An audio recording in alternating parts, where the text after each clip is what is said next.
what's up? What's up? What's up? How are we doing? Let's go to the small cap plays real quickly today. Nothing moving. No one wanting to touch the small cap plays today. Slow, slow, slow for small caps. AMZE with earnings, I think, this morning.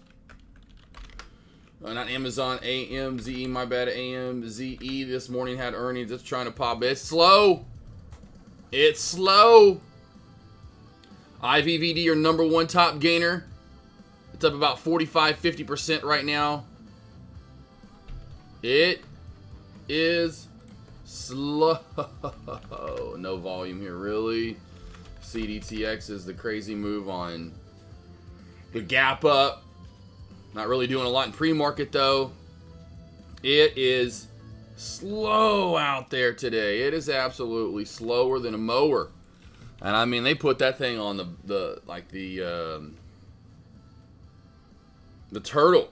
The tortoise mode. Forget turtle mode. This is like on tortoise mode. Absolutely tortoise mode.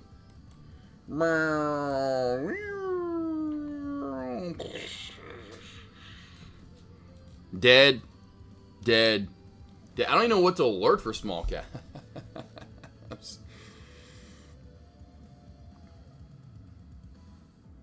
Really don't know what to alert today. The only thing that's really up is IVVD, and I would say watch for move back up to 310 for the fail and double top short.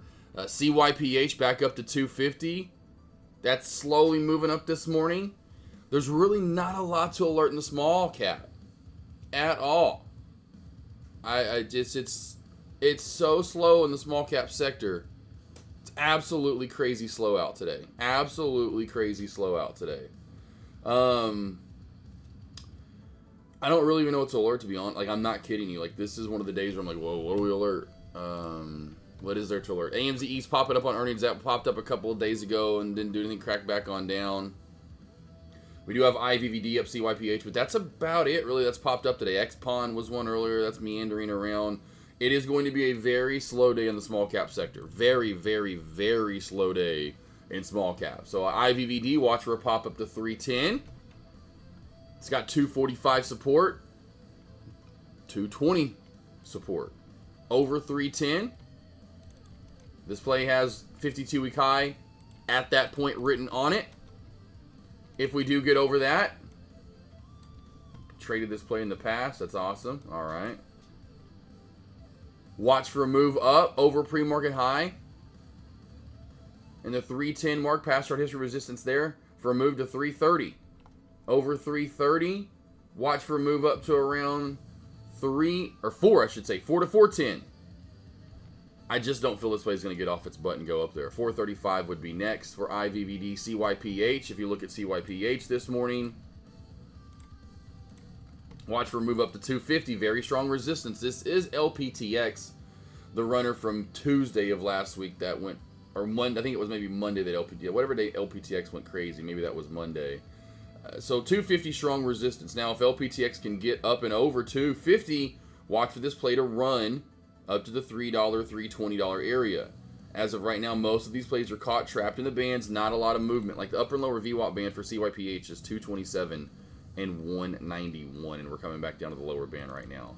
It's just a really, really, really, really slow day out there. If you're looking for a bounce play, 160 would be it for CYPH. The other bounce plays back down at 140 for CYPH.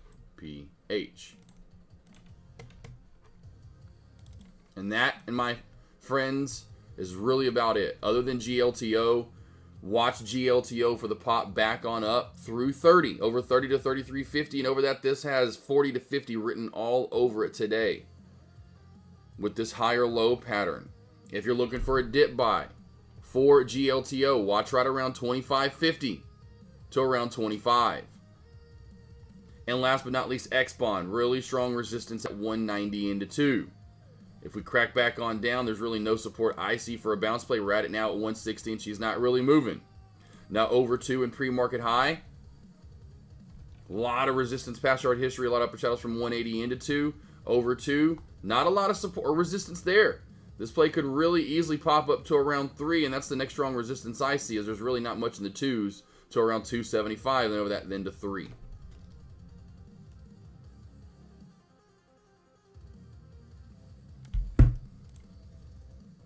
Hey, it's ugly out there, man. It's ugly. It is absolutely ugly.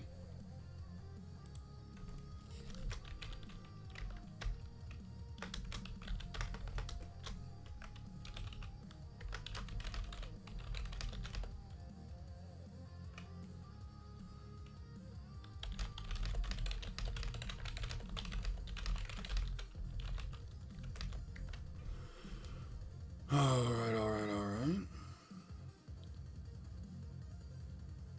Let me know if you guys can hear me. Aussie chick over on the Discord said she can't. The stream isn't working for her. It's working for me.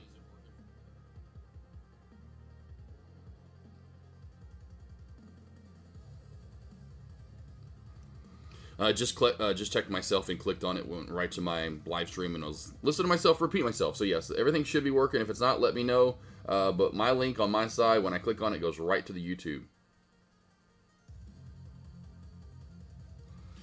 Yeah, I was just making sure you guys could open it up and it was working. Just made sure. I just clicked on my end too as well, just to make sure. Holy slowly molies, it's slow today, guys. It's really slow out there. This is absolutely trash sauce. But again, we talked about this. I said this was coming. I'm not surprised. I don't honestly at all. I just hope you guys aren't surprised at all, because this is exactly what we saw coming.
Kind of looking around right now, team. Just looking.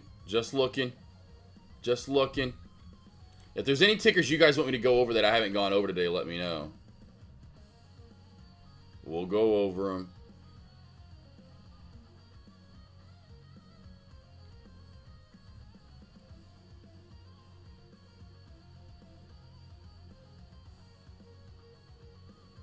What's up, Reese? How you doing, brother? About to get into some large cap breakdowns coming up soon. Right now, I ain't seeing shit in the small cap ville at all.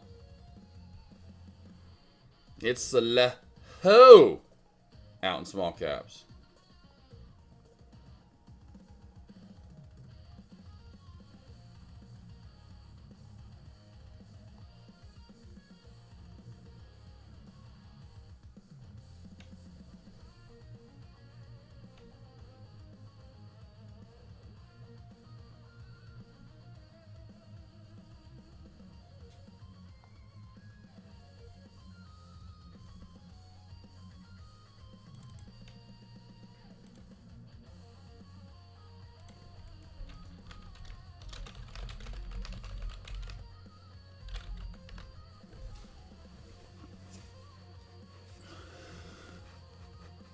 Oh, yeah.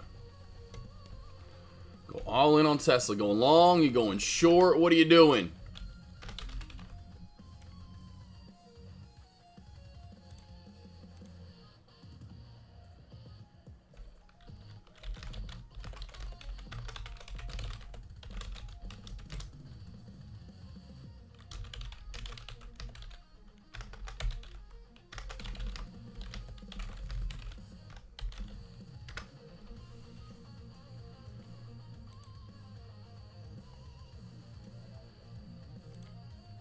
Alright.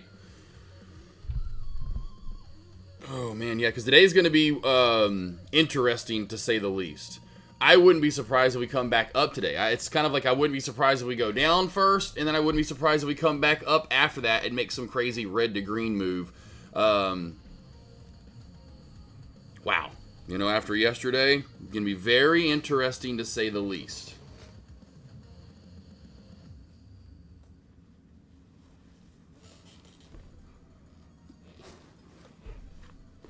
Gotcha. I'd be careful, Reese. Just letting you know. I'm just letting you know. I would be very careful. Yeah, I guess so. It's not the way I trade. Not the way I trade, but hey, you know, if that's the way you feel about trading, then you go on and do you, brother.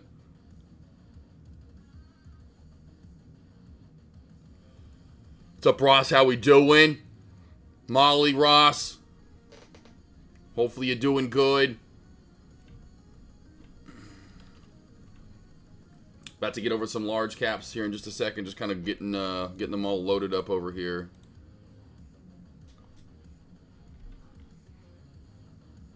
All right, I'll be right back.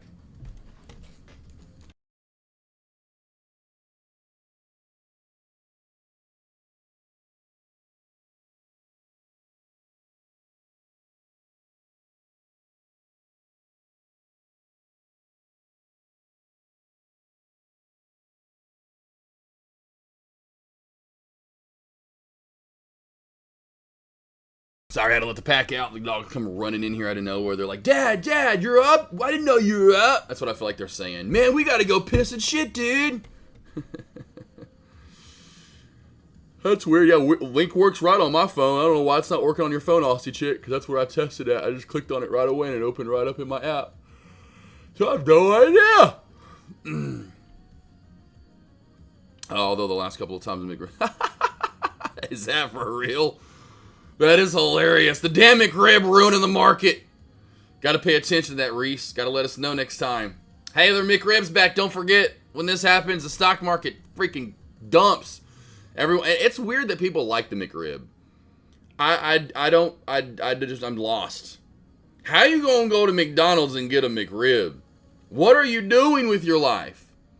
What? You listen, you go to McDonald's to get fries, you go to McDonald's to get a McFlurry, you go to McDonald's to get like a double cheese or whatever. Well, it used to be $1 for a double cheeseburger. You know, maybe quarter pounder with cheese, a Big Mac, the double two cheeseburger. You don't go to McDonald's to get fake barbecue. God. Gross. And those dehydrated fake onions they put on their shit. What are we doing? I just can't even believe people go there to get barbecue. Blah.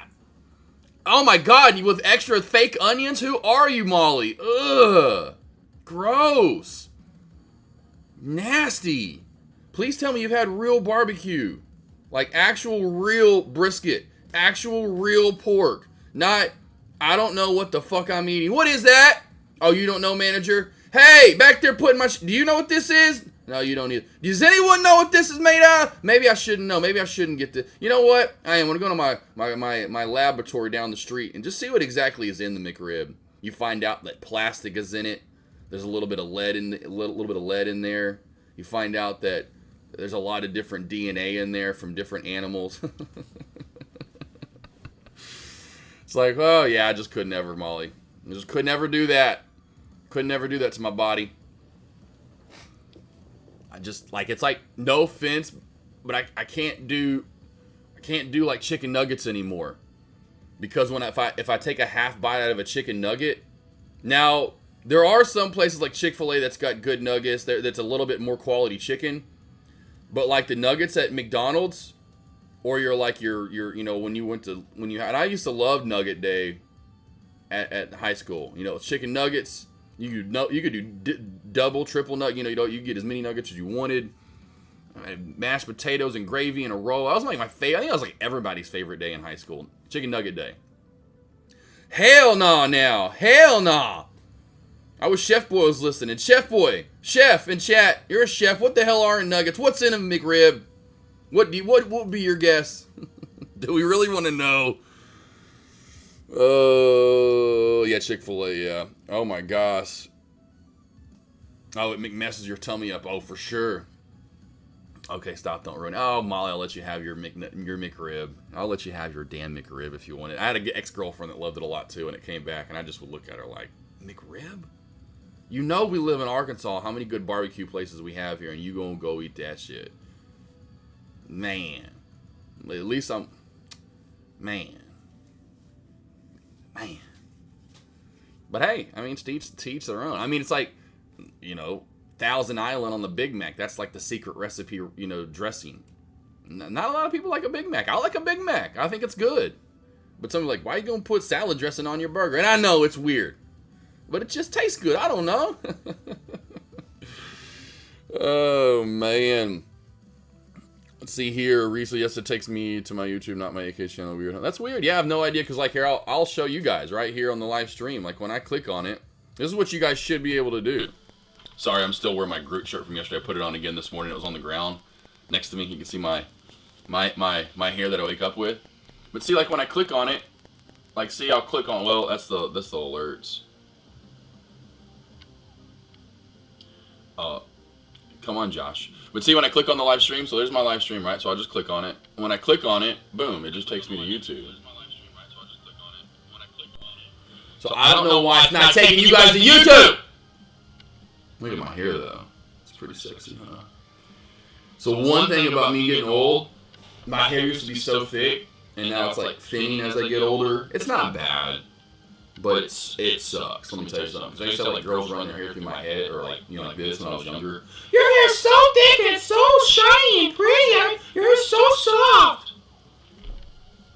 Not anymore! Oh, it's still soft and kind of pretty. Not pretty this morning. Not pretty right now, I'll tell you that, brother. Looking like shit. Alright, let's get to some. Let me go with my dogs real quick. Hold on. Let me go with my dogs. Let me go do that.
All right, here we go. We're back.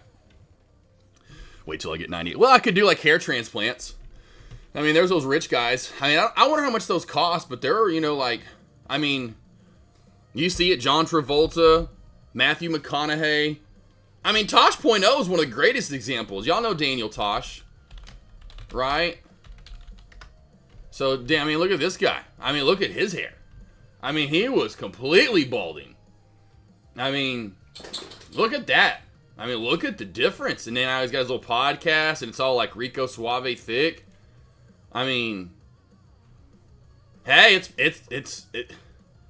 how much does cost? Let's go. Cost. No, not cyst. Not cyst. I don't think he had a cyst on his head. Maybe he did. Wow, 2 to 30, over 30 fucking K? I gotta go over to Turkey.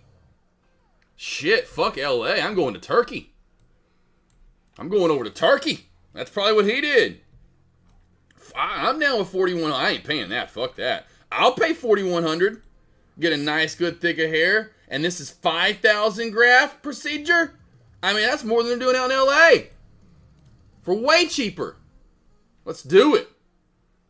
Let's do it. Here, yeah, let's go to Turkey, baby. Let's go to Turkey. I need it. Let's get it thick. Let's do my back while I'm at it. We'll do my back hair. I have no back hair. Let's go and do my back hair while I'm at it. No guy should have hair implants. Really, Molly? You want a bald guy, Molly? Molly. You think I'm a good-looking bald guy? I don't think I'm a good-looking bald guy. Now, there are some guys that can look good bald. It just so happens they have to find out the hard way, all right? Not a lot of people are gifted like my wife, Avery, that can just go buzz their hair anytime they want and have the most beautiful fucking face and head to go with it, okay? And this head, bald? I'm going to get a wig. I'm going to wear a hat every day. I don't want to be, no offense, having sex with my wife with a hat on all the time because I'm scared I got a bald head and she don't like my bald head. All right? That's just truth. All right? I don't want to be out at the beach with my bald head getting all red, sunburnt. Ain't a good look. And I bet it hurts like a motherfucker. Ain't no bald head ever gonna... Listen, there'll be two things that this body will never have. A beer belly and a bald head. No bees coming around this motherfucker. No beer belly, no bald head. Ain't happening. Ain't happening. Okay? Just letting you know right now. No gut ever. That's gross. That's ugly. No offense to guys out there that have one. It is what it is. You know, you do you. I ain't gonna have no gut. Okay? I don't want 40 fucking extra pounds rocking around on my gut section. Okay? Just looks like I got a goddamn big old rolling heel and I can't even see my pee-pee anymore. I can't see my fucking pecker because I got a fucking mountain in the way. It turned from a rolling hill in Arkansas to the damn near Rocky Mountains in Colorado. Ain't happening. Okay? It ain't. And what's up with a man's head anyway? I got all this damn fucking hair that never wants to go away. It keeps coming back, but this shit don't want to come back. Make it make sense. Come on, God. What'd you do to me? Okay, and then you see them guys that have more hair on their back. I got more hair on my booty cheeks. Maybe, not really, but you get my... There are some guys that have a hairier booty hole. Their booty hole is hairier than their head. Make it make sense. Why does my head have to go bald? Why can't my butthole go bald? Okay? Why can't my... Huh? Make it make sense. It don't at all make sense. Front and AC jumped in on a real weird time. Turkey is a place to go. I was on a flight. Yeah. And I had the little red dots with the... Oh, really? Because we were just talking about that, Chef Boy, about you and Turkey and how awesome it was. Guy went over there with his hair plate. Like, hey, I'm going. I may have to go one day. We're doing front and AC Ross. Jason Statham rocks. Oh, yeah, it's Jason Statham. He got a good chrome head. I mean, listen. Not everybody looks like... Okay, listen. Not everybody can have a beautiful face and a beautiful dome and rock no hair, okay? My head shape, that looks like Avery's head shape. Just a perfect little dome to put no hair on if you want to, or a little. This head, this big old coconut, this ain't even a coconut. This is like a deformed coconut. It fell off the tree, hit every branch on the way down.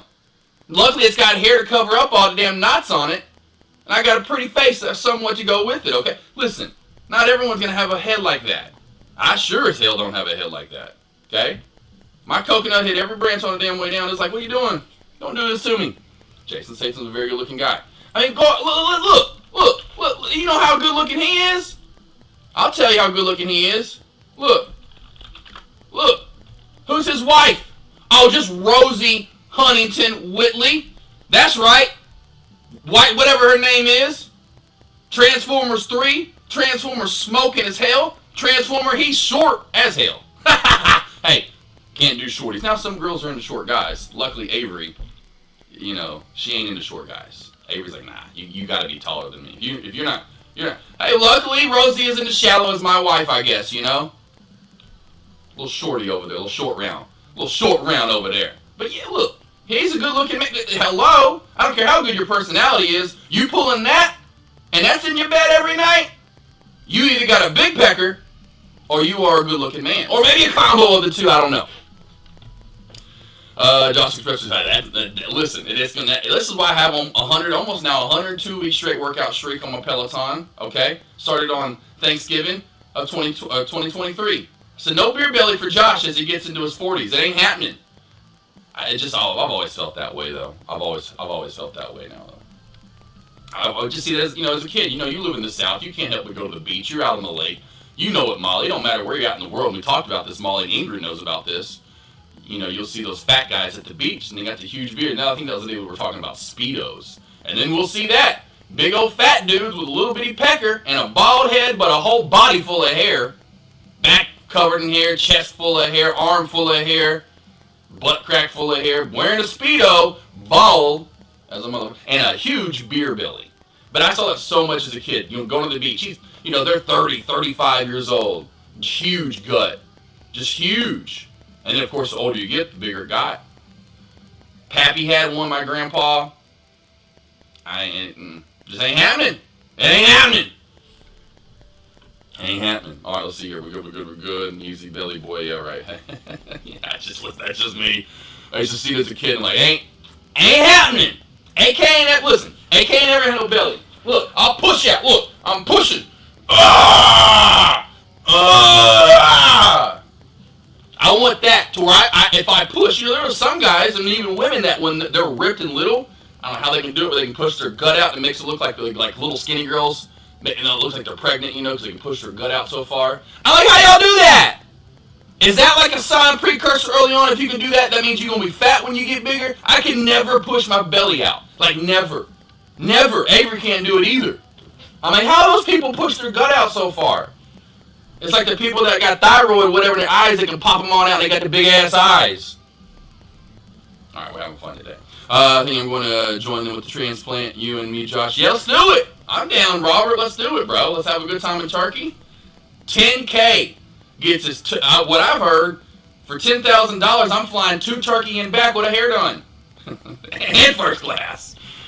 Oh man. Is your phone still playing YouTube here in the small echo? No echo. I don't know if anyone else hears an echo, but no, there should be no echo here, buddy. Should be no echo. No echo. You hear it too. That is really weird. I only have one stream up right now, so I have no idea unless you guys have multiple streams up. That is very odd. I'll play my end over here. Alright, we're having fun today. You want to join them? Because I have the video capture devices on. The video capture device is on. La la la la la la la la la la la. Now we're good to go. I was like, oh, what is it? It's because this audio was on. This audio. Where's my... Did I forget to get my watch this morning? Man, I'm all fucked up today on a Friday. Let me go get my watch, and then we'll break down... Let me get off that ugly mic. Let me go get my watch, and then we'll break down large caps. And then we've had some fun this morning talking about beer bellies and bald heads. That's true, though. I want to keep my hair, okay? And teeth. Teeth. Huge. Real teeth. I don't care if you got fake teeth, though. But I'm a big teeth guy, too, as well. But yeah, I want to keep my teeth, I've heard. I want my hair, okay? I want to keep my hair. And no gut for Josh. Let me go get my watch. We're going to put on... Ooh, this one's going to be great. Ninja Garden. This is going to be terrible sounding, I bet. Watch this.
about as bad as I thought it was going to be. About as bad. That was pretty terrible.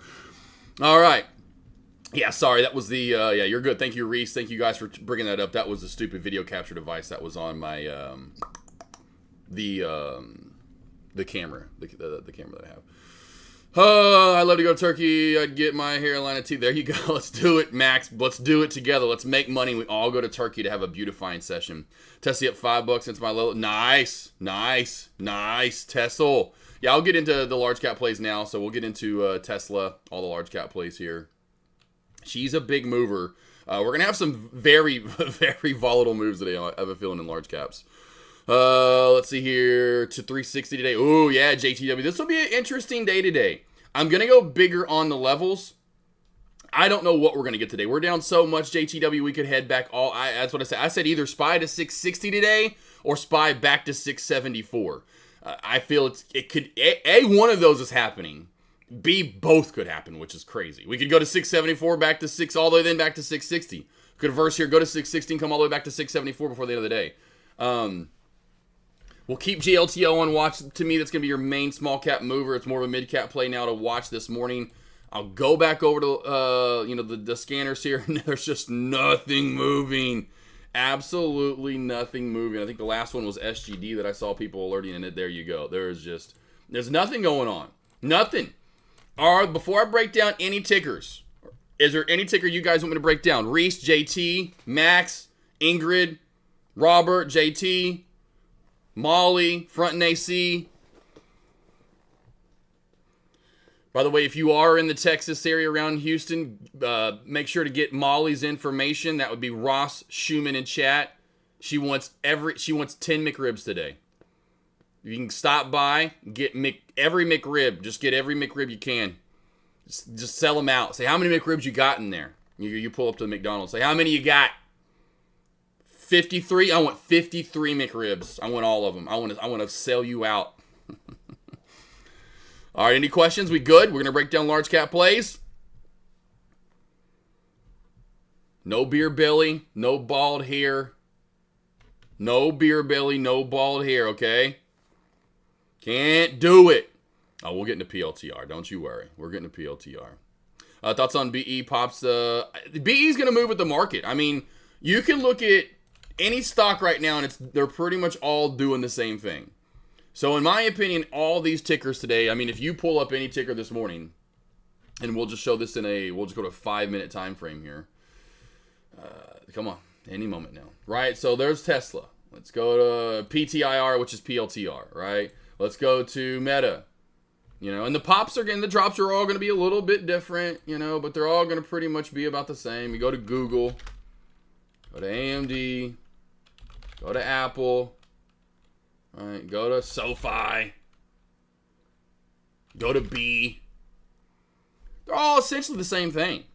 So whatever the SPY does and the Qs do, to me, that's what BE does. I don't think BE is going to run any different. You can just go back to yesterday and look at BE's chart, and then go back to yesterday, and then you're going to see much difference here in SPY's chart, right?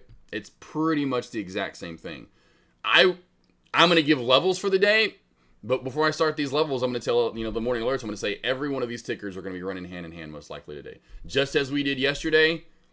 So if you're trading AMD, you're trading Apple, you're trading BABA, you're trading Palantir, BE, whatever you're trading in the stock market, I don't care what you're trading today in the large cap world, most likely it's going to be running with the SPY, hand in hand with the SPY. So it's kind of one of those days where I can give you levels all I want, but there's almost no point to give you levels because whatever the SPY does, it's going to do.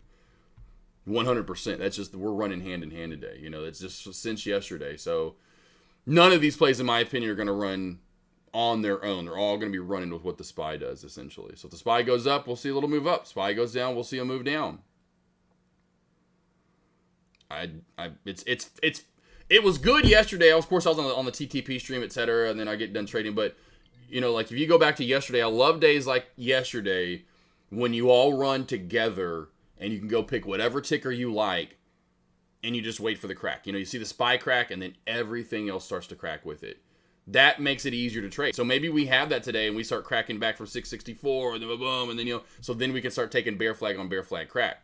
I love days like yesterday. Yesterday's trading was very easy to trade no matter what you were trading. You could trade PLTR, PTIR, APLD, SPY, Soxel, Soxis, Tesla, Meta, whatever, B, whatever. Whatever you traded yesterday, it was just, you just traded with the SPY is all you were typically doing there. And it will be that way again, in my opinion. Yeah, at CYPH, it's just slow and steady. I'm not touching CYPH today. You guys can have fun with small caps. Levels already out there. I gave those early in the small caps. So if you want those, just go listen to my morning alerts there. But very, very dead on CYPH. All right, over to large cap plays here for SPY. This is where all the action is going to be at today, and I really feel these plays are going to run hand in hand like yesterday. Again, like I talked about, you go from Apple, AMD, to BABA, to BE that was talked about on my Discord, all the way over to Tesla. It doesn't matter what you're trading yesterday and today. You look at every single chart. You only pull up SoFi, you go pull up BABA, go pull up APLD, go pull up whatever, and every chart, for the most part, looks really similar today. Now, some plays will get bigger pops and bounces there, like SPY's trying to come up now. Some plays are not really moving at all up. But then you have plays like Meta and Tesla that went up, about $5 a piece since the kind of green reversal back up. So you're going to have that where trades move a little bit bigger than others, but generally for the most part, these plays are going to run hand in hand today again. Now, we don't know that for sure. An hour from now could be different. But I would imagine if we're getting this from yesterday into today, that today being a Friday, last day of the week, that these plays will run whatever the SPY does. You're going to see the Qs do the same, Tesla do the same, Meta do the same, PLTR, NVIDIA, AMD, Apple, doesn't matter, Google, they're all going to pretty much run with the SPY.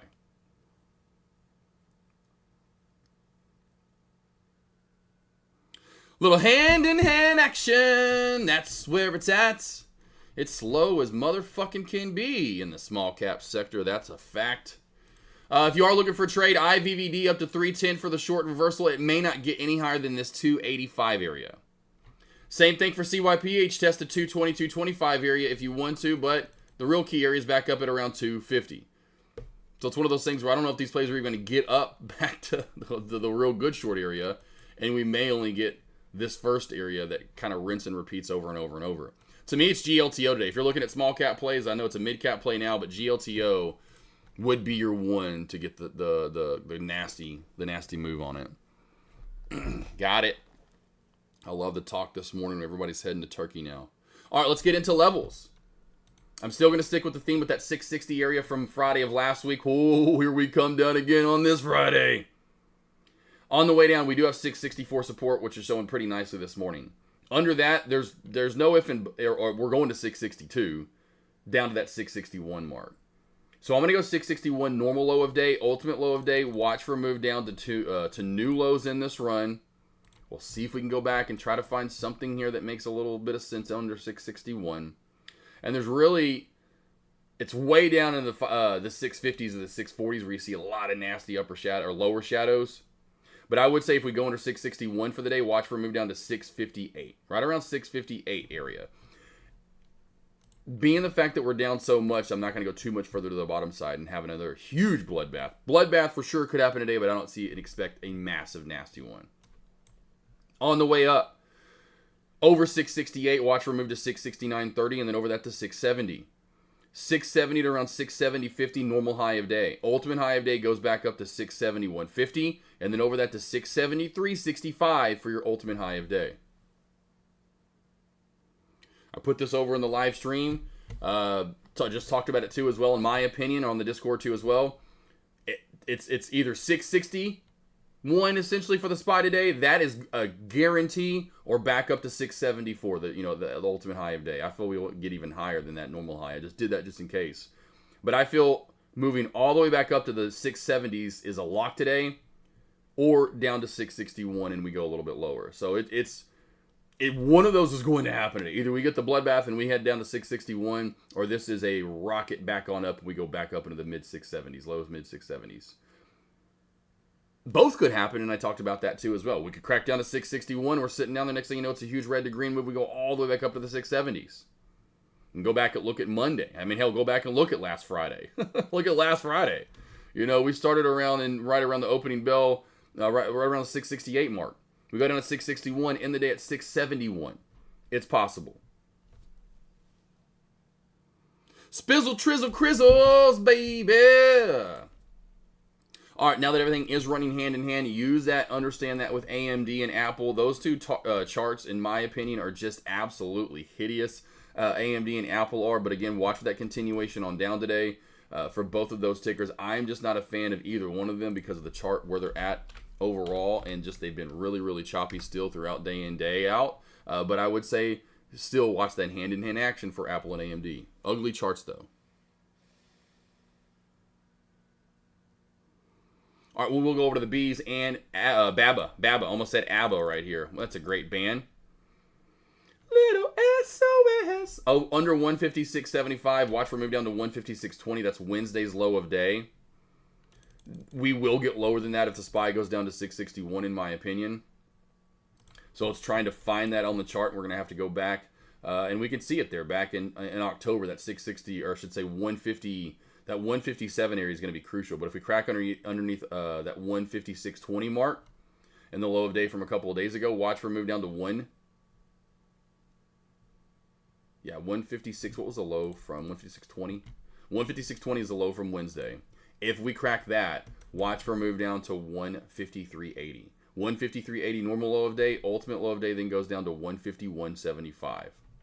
On the way back on it. Like that one. All right, on the way up, we have we'll go 158 to around 158.25. We'll go 150. Actually, let's go 158.20 to around 158.50 resistance. So a lot of resistance from Wednesday at that mark. Then the low of day yesterday's at 158.50. If we push through that, watch for a move up to 159.50. And over that, watch for a pop up to 160.35, 160.50 area, normal high of day. Ultimate high of day pushes us all the way then back up to 161.10. Over that to 161.80. And ultimately up to around 162.75 for your ultimate high of day.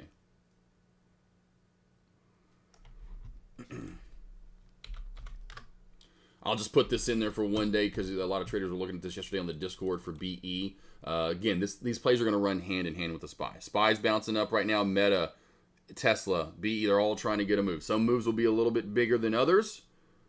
Being, of course, the volatility from Meta and Tesla, not surprised. And some plays that don't move near as much each day won't have as much pop back on up. But these are all still running hand in hand. On the way up, we have 96.60 resistance, and over that to around 98.60, 98.75. Normal high of day there. Ultimate high of day then goes back up to 101 or 102, and over 102 to 104.35 to 105 for your ultimate high of day. On the way down under 92.50. Watch for the SPY to crack and go down to new lows. And if that's the case here, we'll see a move down to around, I'll say 90 for your normal low of day. Ultimate low of day then takes it down to 88. Now, I don't know that we'll have another, $20 bloodbath today. Typically, this play, let's just go back and look at this actually each day. How much does this move each day? Yeah, not really that much most days. I mean, about $7 to $8 typically, somewhere in there. Some days a little bit more, but the bigger days are about 7 to 8. So, yeah, we'll stick with those levels for BE.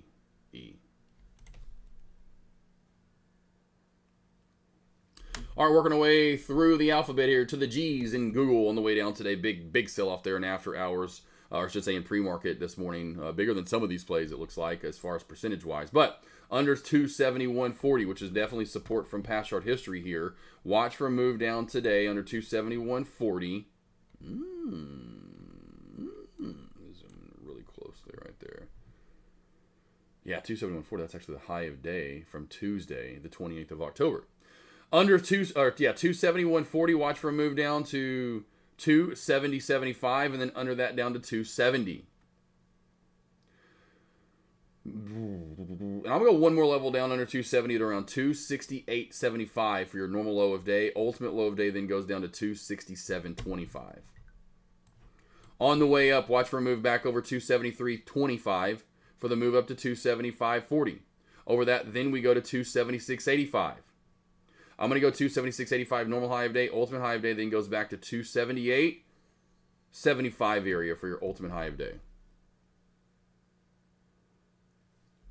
Just working our way through the alphabet here. Let's get over to the meta sauce. Meta.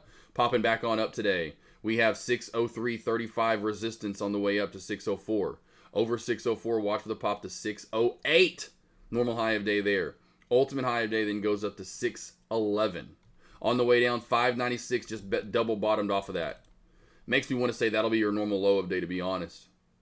Even if the SPY does keel back on over, because it's already popped up $6 here, has Meta. SPY's only moved up about $2 from its low so far. I'm going to stick with that because my brain and my gut says 596 normal low of day. Ultimate low of day under 596. Watch out. And I mean watch out below. Under 596, this play crashes down to 591.50 for your ultimate low of day. Again, I just don't feel we're going to continue to have this nasty, crazy bloodbath back-to-back days there. So I'm going to go with those levels for Meta. All right, keep on rolling through this, baby. Keep on rocking me, baby. All right, over to NVDA, trying to pop back on up. Resistance on the way up is going to be the flat plat support at 184. Over 184, we go to 185 to around 185.25. Over that, we go to 186 to 186.25. Normal high of day there. Ultimate high of day goes back to 187.25, maybe a hair over it. On the way down, 180.40. Pre-market low, watch for a crack of that to last Friday's low of day of 178.90. That'll be your normal low of day, ultimate low of day under 178.90. Watch for a move back down to under 178.90. Watch for a move down to around 176.50 for your ultimate low of Dizzle. Flying through these suckers right here. Let's go over to PLTR. I will give the ETS that you guys, I'll throw some names out there so you guys can trade the cheaper ticker if you don't want to trade the bigger guy. On the way up today, we've got 168 resistance, and over that, we're going to have 170. Let's go 168 resistance, and then we'll have 169 resistance. That's last Friday's low of day. Over that, then it's up to 170.50. 170.50 to 171 normal high of day. Ultimate high of day goes to 172. Then over that to 172.85 to 173, ultimate high of day. Now on the way down, this is 160.59 is the pre-market low. I'm going to go with that as my normal low of day, a lot like NVDA. On the way back, or was that Meta, I should say. On the way back on down, under pre-market low, watch for a move down to around 163 and then down to 161 for your ultimate low of, well, actually 162.50. Okay, so we're already there. Yeah, I'll pass our history. So 162.50 normal low of day. Ultimate low of day goes down to 161, maybe a tad below it. All right. Let's get over to the Qs here. We got the Qs coming up now. The Qs south down to pre-market low is 597.96, so essentially 598 pre-market low. Definitely going back in time and trying to find something lower than that for my normal low of day. Under 598, watch for the move down to 590. Ooh, that's 598. So under 598, watch for the move down to 597. Under 597, we go down to around 595.85 to around 595.50. Normal low of day there. Ultimate low of day then goes down to 594.30 to around 594 for your ultimate low of day. Now on the way back on up for the Qs here, resistance is going to show up at really 604 is the strongest. Over 604 we go to 605, or over 604 we go to 606. Normal high of day at 606. Ultimate high of day takes it to 607. Over that to 608, and over 608 we go to 610 for your ultimate high of day. Almost topped in NVDA there for that son of a gun. All right. And lastly here that I usually give out is Tesla. Tesla today, we have resistance on the way back on up, right around the 390 mark. Over 390, watch for a pop to 392.50. Then over that to 395. 395 to 396, normal high of day. Ultimate high of day over that, watch for a pop up to 398.75. And ultimate high of day takes it right over 400 to 402.50. Ultimate high of day at 402.50. On the way down, we just ran into 381. Under 381, which we haven't seen back until September. We had a huge gap up. I think that was maybe the Elon buying shares and that news came out. So under 381, we don't have anything to hold this play up until around 368. 368 is my ultimate low of day. Splitting the difference between pre-market low and 368. 375 normal low of day. 368 ultimate. Tala! I meant to put Tesla. Other tickers to trade, TSLL instead of Tesla. For the SPY, you've got trades that you could do like Soxis or Soxol. You have SoFi that you could potentially trade today for a small cap. For PLTR, you've got PTIR. You've got PTLD. Go find the ETF to trade, and you can trade a cheaper ticker. But those are some other ones to keep your eye on: PTLD, PTIR, Soxol, Soxis, TSLL, SoFi. Those are going to be your cheaper tickers that you can be a part of the action today, but don't have to trade the big, large daddy.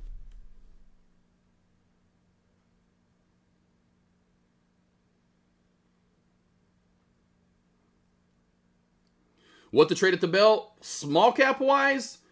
Well, or large cap wise? Nothing. Small caps I'm leaving alone today. There's nothing in small caps I like at all. It's really, really slow, choppier action, dead action. The really one decent trade today, I'm actually looking back, was a trend line crack right at around the almost 8 a.m. Happened about 7:55 a.m. Eastern time. We cracked around 280 the trend line and came down to around 245. Not bad there. Other than that, really not a lot of action going on. That was IVVD. Could watch CYPH on the way up there for that 250 fail. But small caps, I am leaving alone today. Large caps, I'm going to see how we're running hand in hand. I like the hand in hand action, but again, I like it yesterday. Yesterday was gorgeous, where you're just kind of bear flag down, you start cracking away, and then you just keep cracking. Makes it a little easier to trade those days when everything is running together on the way down. So keep your eye on those small cap tickers. GLTO is going to be on watch for sure as well, so we can squeeze up there. I go CYPH, IVVD, GLTO, and XSPON as my small cap tickers to watch today. But don't be surprised if we have something new and or a pump and dump out of nowhere to pop up. And again, for large caps, nothing here at the bell. Sit back and wait. See where the action's going to move toward. See if we are running hand in hand, and wait for that.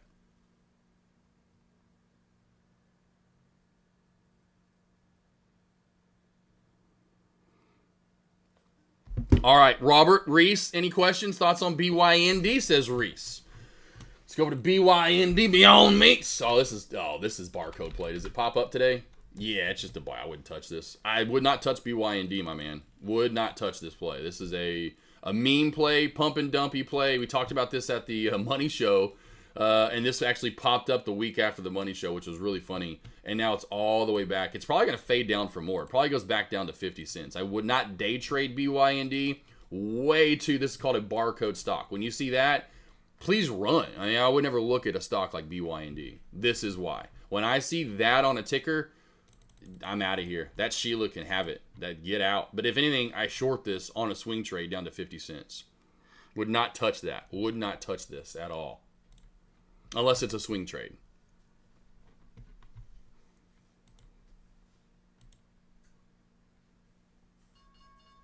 And there is the bell. Watch this crack back under this 250 mark, under 250 down to around 245. Then we could get a good sell-off, possibly down to around the 230s. Watching small caps to start today. Of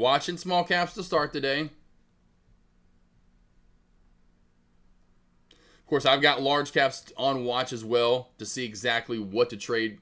You know, what if something starts to build up, are we running hand in hand? There's your sell-off from my VVD, like we talked about. Did have a little bit of a trend line up too as well, right? Had a little bit of a trend line. Of course, it's cracking in the 1 minute time frame. We're going from right on the trend line to here goes your short. So that's the one unfortunate thing with trend line cracks recently. Usually you get this. Nice good uptrend crack. You get good candlestick confirmation. You can get some good movement out of it. Unfortunately, now this is what we're getting. Huge candle, big volume, nasty movement. Oh, good job. Yeah, I got in there at the 280 mark. Yeah, that was it. I talked about this earlier in the morning alerts to you guys. If you do remember that, maybe Chef Boy Robert, you heard that. I said this play probably doesn't get to 310. Just like I said CYPH. Remember I said CYPH probably doesn't get to 250. It probably fails here at 220. This probably doesn't get to 310. It probably just fails here at 280 area. 285, I think I said. Money. Fucking money. Yes, sir. Good job. Yeah, there you go. There's your trade. There you're done for the day. You're like, fuck yeah, all right. I did good. Now I put a little money over to my hair transplant. My trip back to Turkey. Oh, man. All right, let me go. I'm going to relax for a second. I got to do this every morning. I don't have to, but it's just nice. It relaxes me. Let me go hit my peace pipe. And then back here to find something, to see if we run hand in hand today, to see if we get in the large cap plays, to see if we get anything, honestly, that's moving. I'll be back here in just a second, all right? Just a second. I'll even leave my camera on so you know I ain't going anywhere for that long, all right? I ain't going anywhere for long at all. I'll even put on real music today because I said F YouTube, and they can just have at it. I don't really care. You just forget it, YouTube. Let's get something good on here. Let's get something good on here, you know?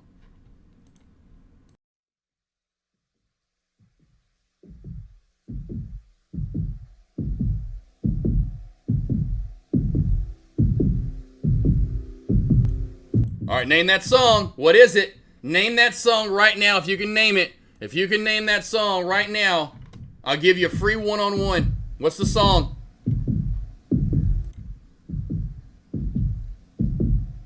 What intro is this to?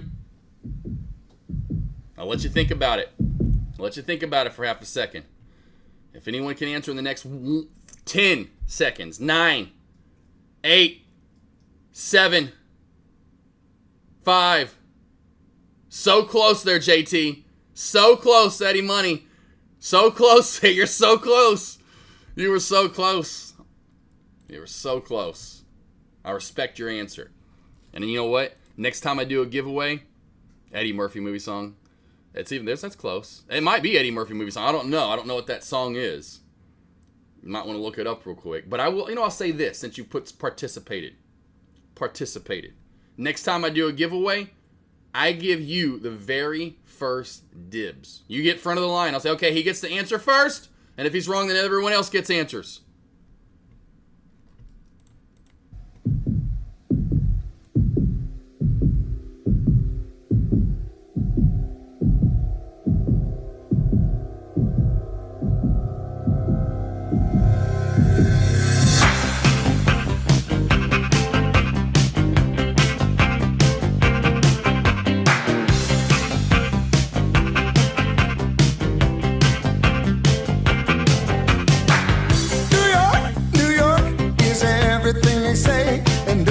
That I'd rather be. Where else can you do 500,000 things all at 2:45? When they play their music, ooh, that modern music, they back it with a lot of style, but it's still that same old backbeat rhythm that really, really drives them wild. They say the heart of rock and roll is still beating, and from what I've seen, I believe them. Now the album may be barely breathing, but the heart of rock and roll is still beating.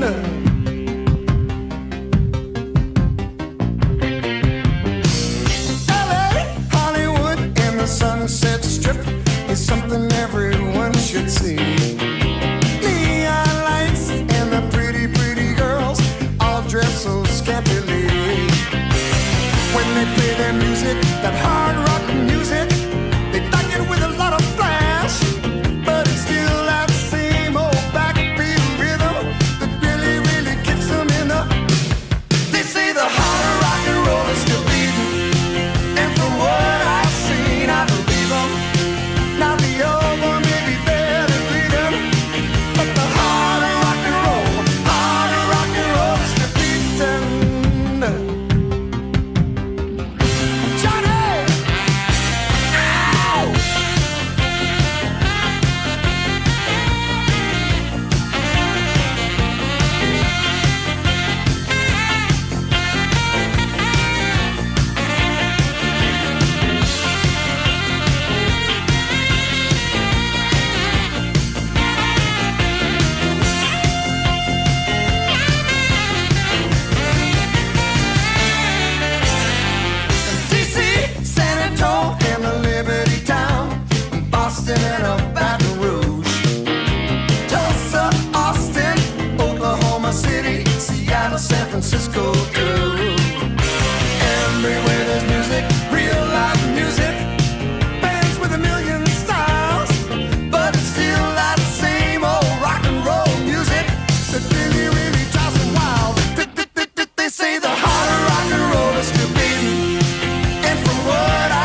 in Cleveland. Hey, Detroit. Ugh. Was that in Beverly Hills Cop? I don't know if that was in Beverly Hills Cop. Was that JTW? Was that in Beverly Hills Cop? Yeah, look at Tesla rolling there. Big red to green move. Yep, got the bottom there. Good job there, Reese. Big red to green move there. A lot of plays popping up right now.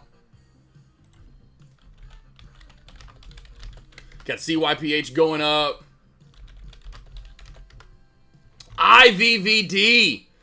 This is exactly what I would love to see more often. Trend line crack, come back up, fell at the trend line. I don't know if you're still in this, Chef Boy. Holy dump-a-roly right there, baby. That's what I like to see, baby. We got X-Spawn down. Down the toilet.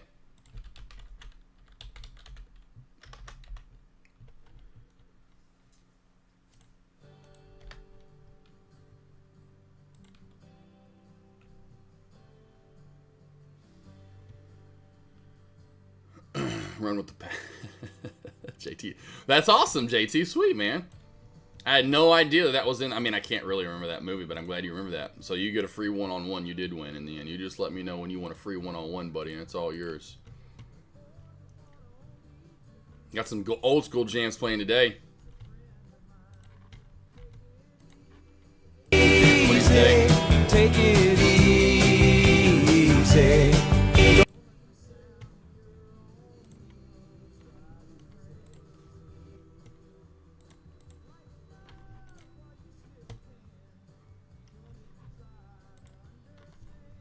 I had two going on at once there. I didn't realize I had my other stream going on too as well in the background. So there was another little echo delay. All right, so we are getting massive moves up today. I would be very careful, like with large cap plays. Small cap plays, I don't see anything moving at all. At all. For small cap plays. Now, we'll get rid of X-Spawn. We'll go over to the SPY real quickly. Not like it's a huge move up, but we are getting a little bit of a spike up. A little bit of a spike up right now. Little bit of a spike up. Big reversal there out of the gate too from Meta. Look, check out Meta out of the opening bell. It was actually down. Well, let's get out of the 15-minute time frame. Misprints over here, which are nasty. It was truly down. Meta, look at this. All the way down, and now all the way back on up. Pretty much back to open. Been one of those days so far. That's why I'm sitting on my hands here at the. Look at this. CYPH. Let's check that out in a 1-minute time frame. Down, back up. Okay, cool. That looks a little nastier in the larger time frame. They're not nearly as bad in the smaller one.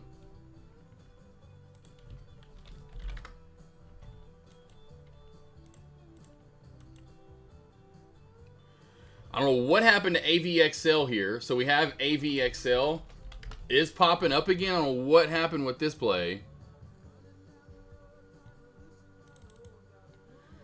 Sees that analyze on the pre-turn after sees FU regulation step back. Okay, cool. Okay, I guess it received a letter and they're trying to vote on marketing acquisition with application for plans to request re-examination. Okay. Traders, you're just coming back over here and popping this play up. So this play is actually halted up right now. It's down 35% on the day.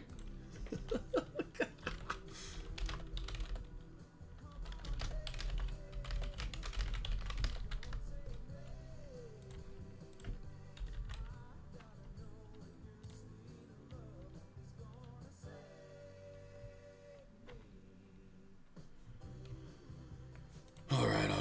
ONDS opinion. ONDS, yeah, it's just I don't want to tag. I don't like CYPH. I didn't like LPTX. I don't play those halty. I play halt plays. You can use a halt strategy. Go back and look at this play the other day. You know, this play is absolutely hideous. Gosh darn it, Josh. Can you go back 5 days? That's and then when it because LP that's stupid. Like that's absolutely dumb right there. Like who wants to trade that? To be honest. Yuck. It's unwatched, but it is not tradable in my opinion. If you want to trade it, you can have fun with it. That is just an ugly chart. Horrendous.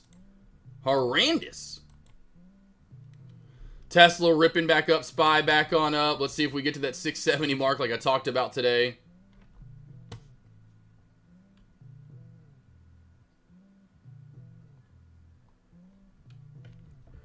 AVXL, though, is halted up. Oh, we have ONDS Myron. A Myron here. Let's go over to ONDS. We'll go to ONDS real quickly. Oh, nice shoot up there. Again, if you want to short the top, 735 would be your answer. You know, and then here we go from yesterday into this old trend line that I left in for fun that it actually failed at yesterday a few times. That would be your short. I'm just not, unless I, like, when I see it and I fall in love with it for the short in the top, I'm like, oh, that looks really good. I'd short the top.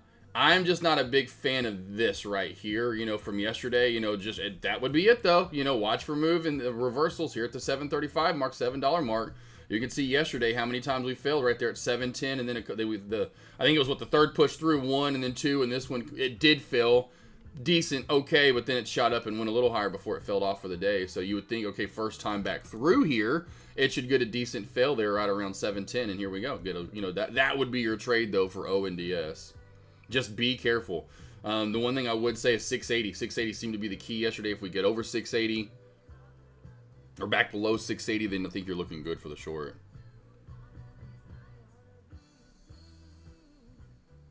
And you go Myron. Myron. All right, let's go talk about, it seemed like we had more action from you guys when we were talking McRib. Anyone else going out to try the McRib?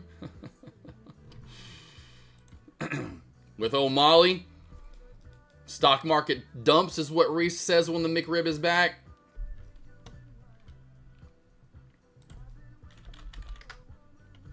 CMBM getting a little bit of a pop-up too as well. CMBM.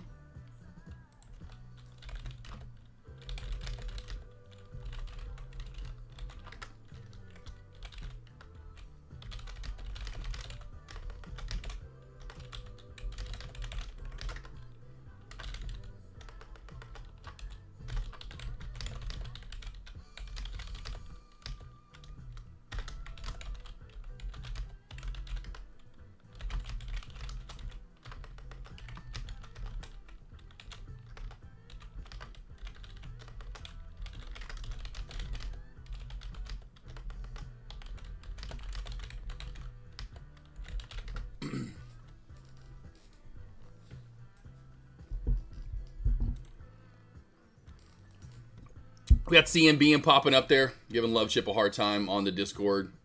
I definitely agree with Deck on that end of things. When people would just come over to like the chat and be like, CMBM, hey guys, ABC, hey AVXL, like what about it? Put an alert with it. At least give an alert with it. I mean, you could just be like, ABC, Tesla. It's like, what about it though? What about that ticker? So we have AVXL open. ONDS, like I said, be careful here. Nothing exciting today, but this is what we're working with. Oh, a CMBM does have 350 resistance. So see, and this is all plays from this past week.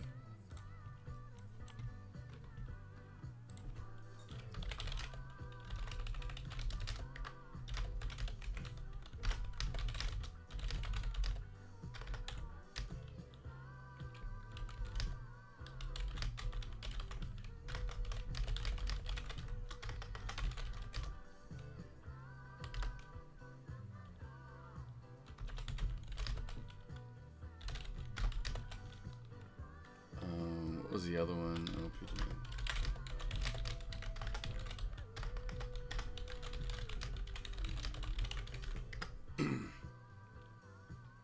All right, so we're just running back to previous tickers. AVXL, only new ticker out here.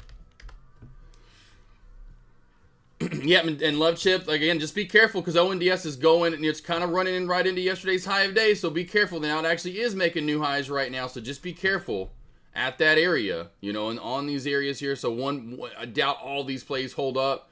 ONDS, I think, is a bigger float, if I'm not mistaken.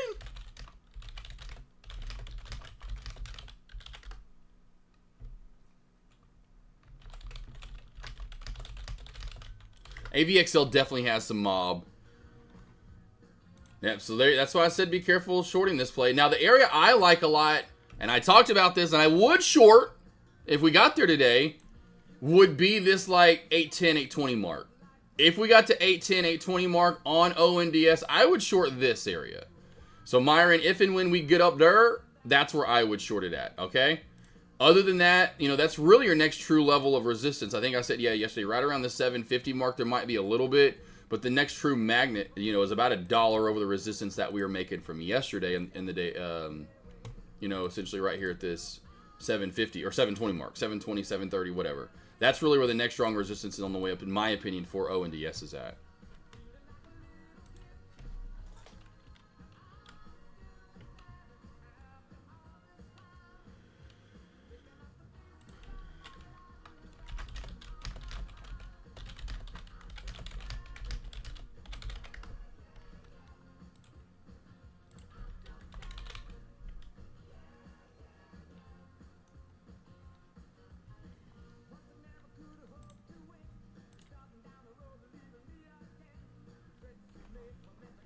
Playing a jam today.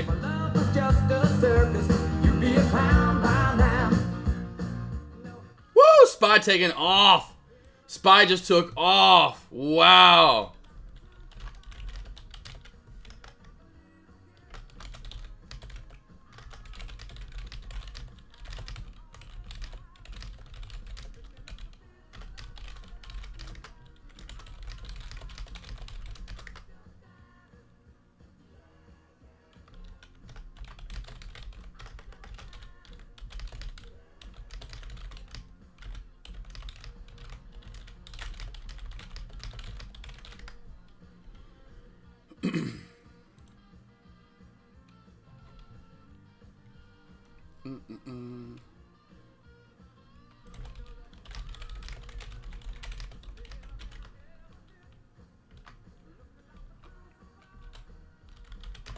Little kid. All right, so we're getting takeoff mode right now. Getting absolute takeoff mode here from the Spy. Absolute takeoff mode right here from the Spy, and everything is starting to move up nicely. So you know, as I said, 674.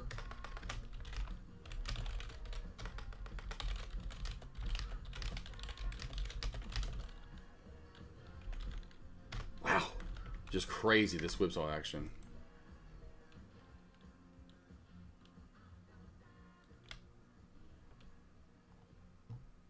Yeah, yeah, yeah.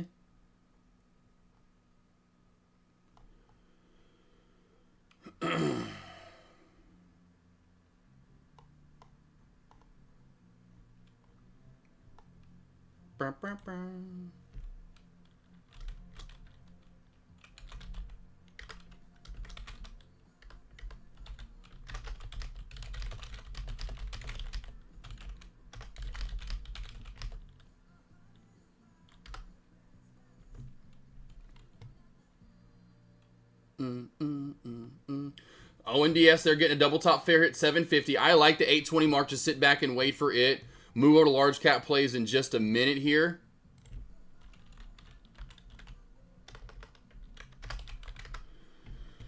Well, there goes your CYPH taking off too as well. So CYPH actually getting some love here. So CYPH, this is why you have to be careful shorting the top. See, now this 250 isn't working as of now. At least it's trying to get a little bit of fail.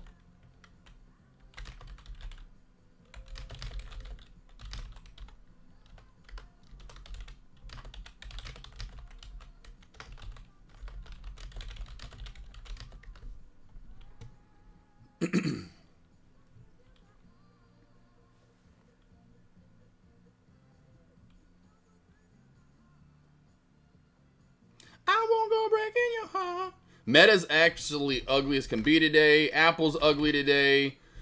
So we can cross off Apple and AMD, or Apple and Meta as of now. Apple and Meta we can count off as of now. I'm trying to go through and do like a process of elimination early on so we can count out certain plays. Apple and Meta are pretty trapped today. Most of these other plays are taking off and going with it. Some plays moving a little bit higher than others. Sophie with the really good, you know, strong move today.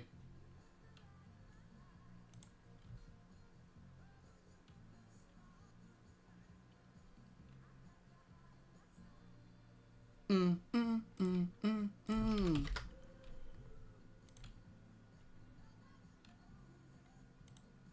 they don't really move too much. Huh. No volume there either. That sucks. I was seeing if BE had, good boy Neville, if BE had options to trade, BE Bay, it's definitely a big mover for the day. But the options, you just have to trade shares there and just get in like 100 shares and just trade, trade that move. So Bay, a pretty good mover for the day too as well.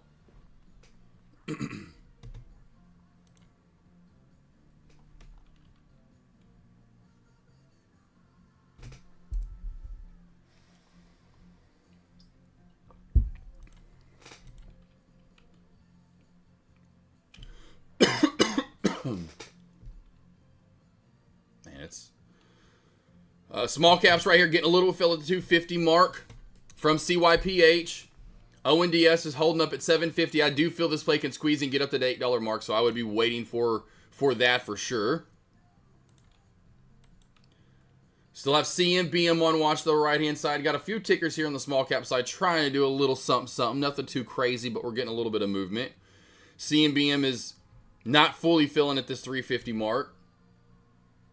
Finally getting a little bit of a turnover from CYPH. If you did short it at 250 to 255, but still you're barely green for that 10-cent move on TTP, which is, again, is key.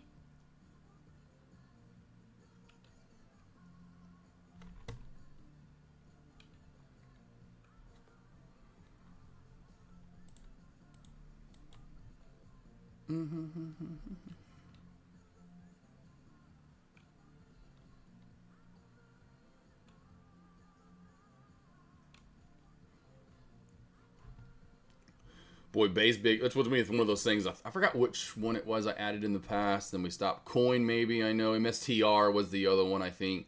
Where Bay's had these big moves. I add it to the morning alerts because it's starting to get bigger movements, in its day moves. And as soon as I add it to the morning alerts, it's like when I add these random plays in, it's like a week worth of me adding them in, and then it turns into just trash sauce. Where they don't move that well. They're moving back to slower and smaller like they used to.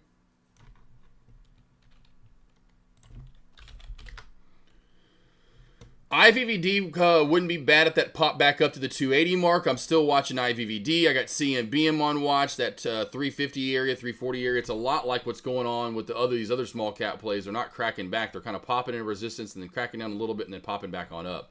So all the small cap plays are kind of doing the same thing, running into resistance, but they're not really failing and starting to build, kind of a bullish manner. The only one that did fail at the opening bell was IVVD. That would be really sexy. Honestly, might start stabbing at that, and I'll pull it up over here on the large chart. A large and in charge over here to IVVD would be up to this 250, like right here.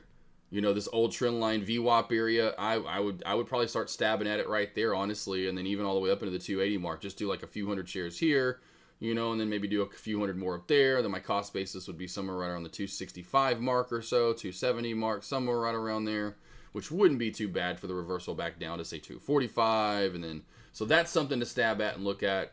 This looks like it wants to reclaim and go higher, honestly, right now. The only thing I'd worry about is this into this 430 mark. But if it gets higher than 430, this play is probably just going to fill that, what is, a small gap to this 480 into the $5 mark for AVXL. And I know we've looked at this ticker in the past, but you can see a lot of these. There's fine, a little bit of a pullback there if you shorted at 250 for CYPH, but we're not getting major reversals from high of day, at least as of not yet.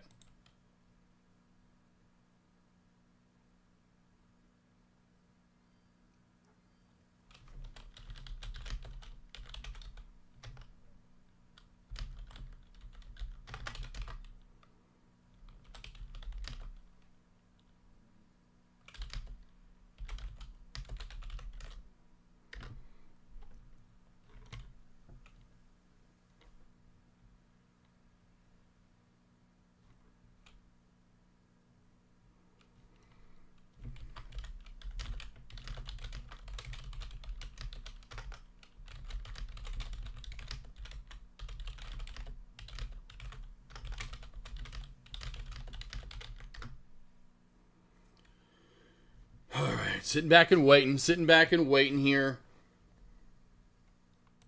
For honestly, I like ONDS against 820. That's the one setup I like the most for small caps to begin with. By the way, no dual stream Friday today. Money Mitch had something come up with his kids.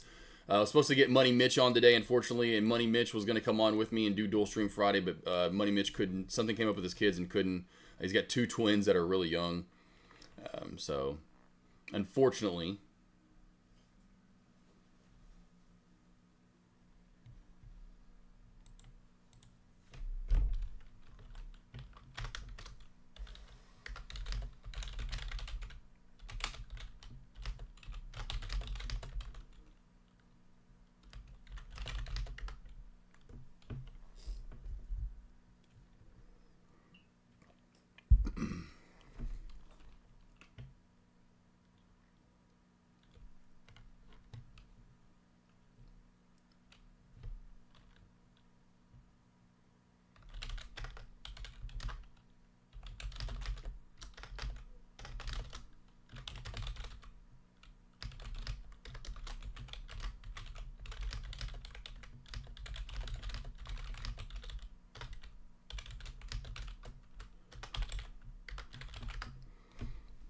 All right, so we got CYPH. Only one that's staying bullish here with ONDS. The only one that's cracking back is CMBM. CMBM.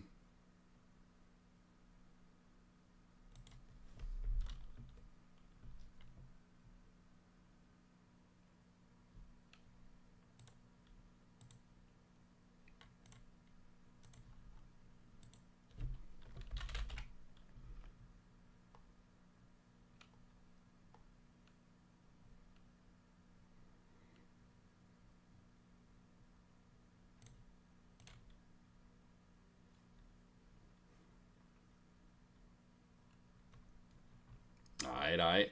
CYPH ricocheting right back on. I'm going to go back to a 3-minute time frame on CYPH. Really quick lower shadow there at 325. Not a bad dip by, and that's what I was honestly looking for today as a bounce play, and that one wasn't too bad. It would have been, you better be ready to rock and roll, or you just market order in right there. Not one on CMBM that I'm seeing, or I'm not going to touch AVXL for a bounce play, but CMBM, if that, it's the lower, or it's the, I should say the VWAP's caught that play too quickly, I wouldn't mind it back down around 3 with the risk down to this 285 area. We have the red line and blah, blah, blah, blah. It's just too low for me to take the bounce back up to 320. And then again, that's what we'd be looking for is, getting around 3 to around 2, maybe 295 entries with the bounce to 320. And that's what you'd be looking for there. My favorite is ONDS at that 820 mark there. SPY hit new high of day. There is CYPH new high of day. So this is what I told you. Just got to be careful shorting these tops. I don't like the way CYPH moves. It's a little too whippy for me.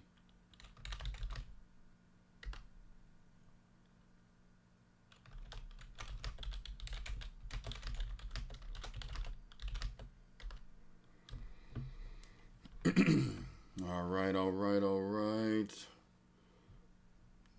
Get rid of CMBM. We'll go to AVXL on this side for now, just to see if we do get the squeeze. IVVD's trying to work its way back up to that 260 resistance area. I'm going to go to the charts tab today. Let me do this real quickly, team, because we got so many tickers to look at in the small or large cap sector. Just way too many today just to see, because I want to see what everything's doing. Go to Apple, go to BABA there on the 3-minute. BABA on a nice good scorcher on the way up today too. So BABA, see if we can't find a possible bounce play on these large cap tickers. We are nice up and away. Not surprised whatsoever there at all. Just kind of going through the ringer here. Going through the ringer. NVDA, nice good move up today.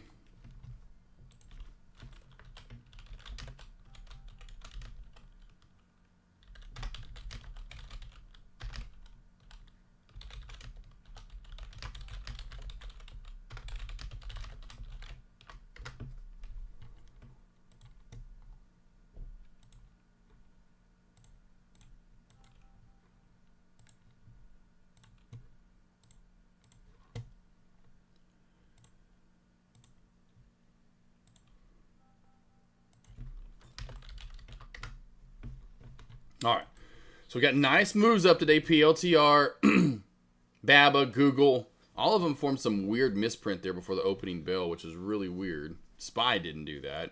So we are running hand in hand today. That's the only thing. And boy, there goes CMBM over for more. CMBM over for more.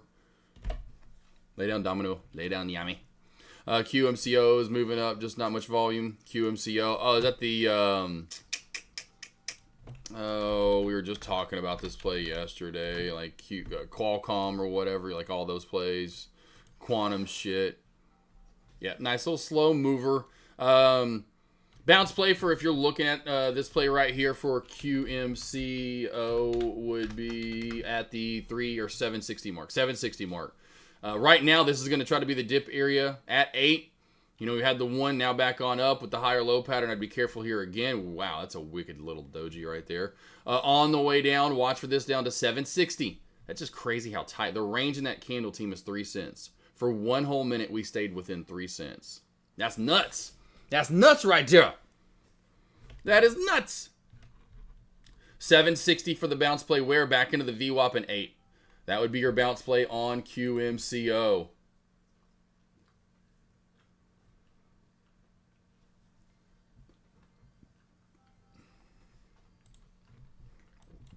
AVXL looking to squeeze for another leg up.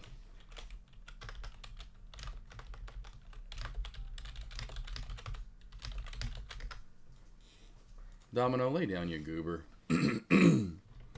Good pops out of the bell. That really would have been the only trade today, in my opinion, really even across the board. If you took it from small caps, ONDS, CYPH, AVXL, large cap plays, and I listed them over on the Discord, Apple, BABA, Google, NVDA, PLTR, SoFi. That's why I did not know after $20. Now, you guess you would think, we're going to bounce, we're going to go up, but so many people, like even myself, we're going to have more bloodbath going down more.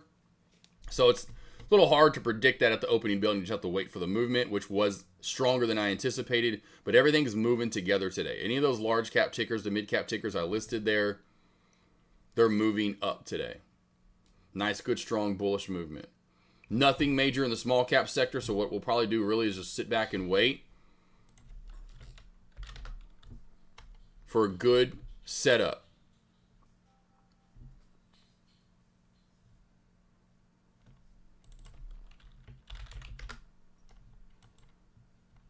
Boy, look how far SMR has come down for. Oh, SMR team. We were just trading this. Look at this play continuing. Oh, I should have just traded this yesterday. Just should have shorted SMR when I was on the live stream with the Trade the Pool. Look at that bear flag crack right here. Look at this shelf crack. Whoo, shelf crack around 23.50 all the way down to 20. Oh, well, all the way down to 23. Not a lot of movement.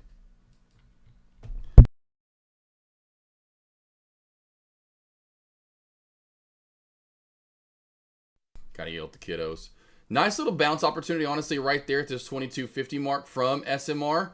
I actually would like to come down a little bit lower there, right around this 22.15 mark. 22.15 for the bounce play back up to 22.50 to around 22.60. That wouldn't be a bad option as well. A slow and steady play there from SMR. So I'll keep SMR on watch on my side. I wouldn't take the bounce play here now. I don't like this look, this very overextended trend crack. Could see some more reversal down. Should have already really started to bounce at this point.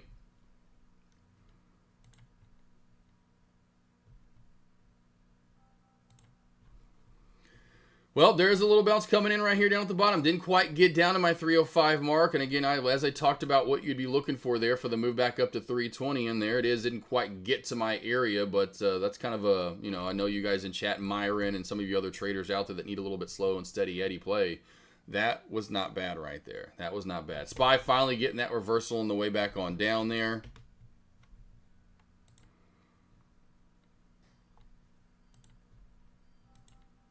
AVXL starting to pull back a little bit here. AVXL starting to look weak.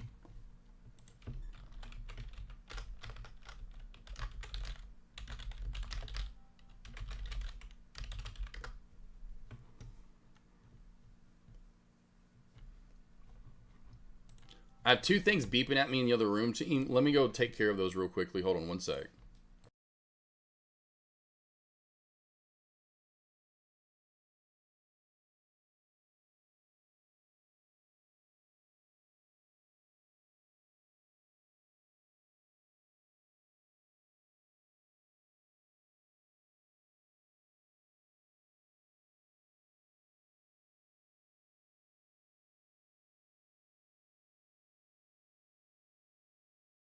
All right, we back.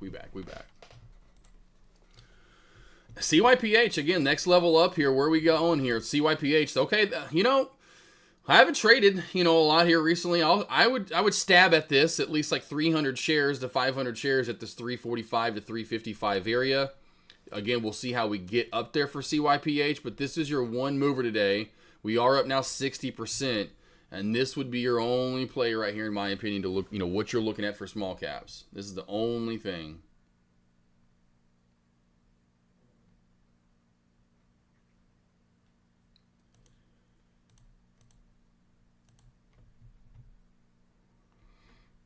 Gotta love it. Deck's already done. Deck is already calling it for the day. Done. Done calling it. Like, damn. It is still early, bruh. Market just opened. I know it's slower, but come on. Bounce play on CYPH here is right around that 260 mark. 260 for, of course, it didn't form the best setup for me. But this is going to be your consolidation zone. If this does get a sharp pullback, it'd be good to get it now. I'd like that bounce play. For sure.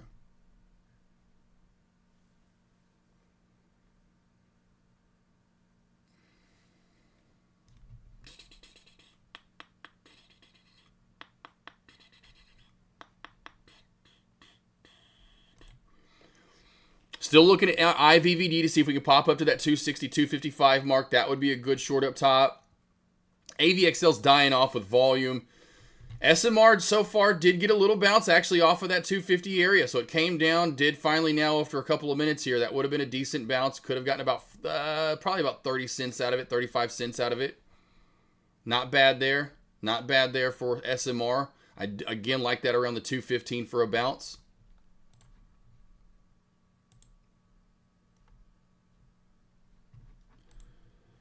Go over to Kevin Avery, see if he's looking at the same thing, CYPH. So CYPH.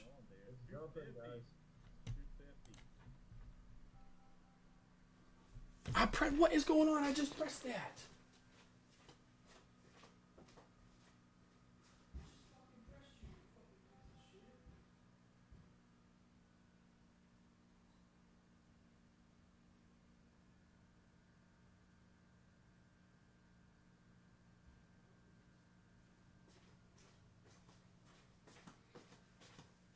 My security system in there. It's like, got a battery low on one of the, like carbon monoxide. The one that's tied to that. I've got like 8 in the house. But the one that's tied to the Vivint, it's got a low battery. And so like every few hours, it'll like let you know, hey, your battery's low, brother. Yeah, I know. And so you have to go like tap the screen. I wish you could do it on your phone. Bounce play, honestly, I'd take it just to get a little something in here at 230. Take it back up to 245 and then potentially back up to 265 here. See how we come down. But I like this 230 area for CYPH. ONDS, I like the 820 mark.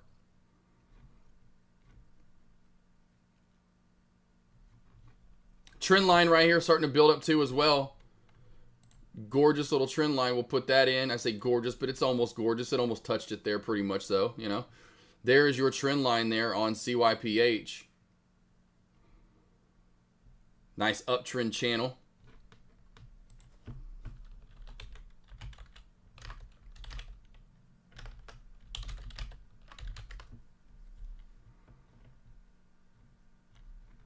So waiting for IVVD to see if we can get the pop up here. Wouldn't be surprised if we get one last move potentially on it.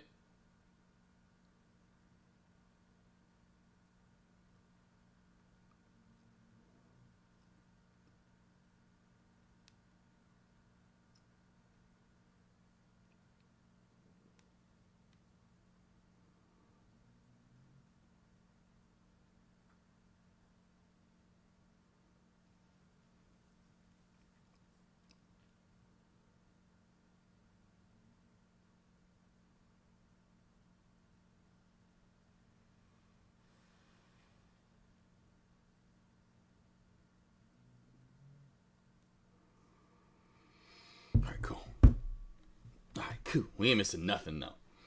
Nothing in small caps right now. Any questions you guys have? I know it's a little slower Friday here. We get the good pop up from the large cap plays, really just continuation, and now we're starting to get this little lull out to the right.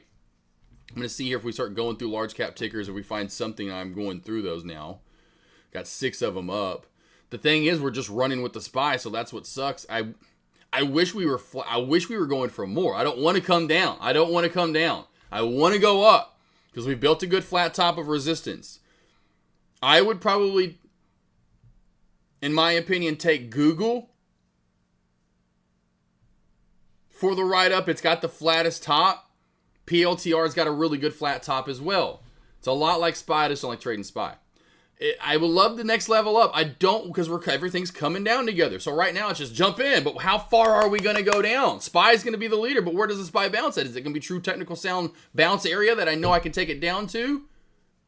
Or is it going to be erratic selling and you don't know where the bounce play is going to truly happen at?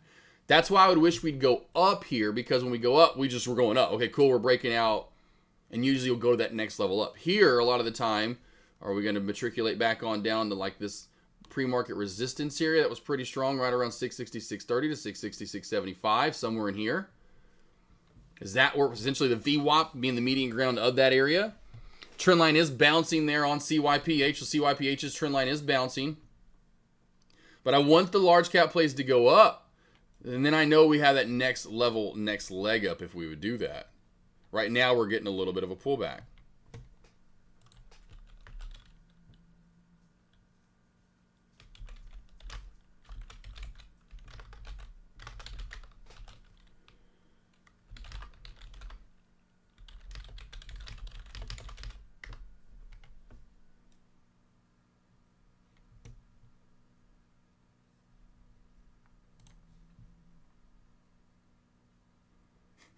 You're such a goober. I see you. I know, it's almost the weekend. I won't be in here anymore. They love Saturday and Sundays. The dogs, obviously, because I'm not here.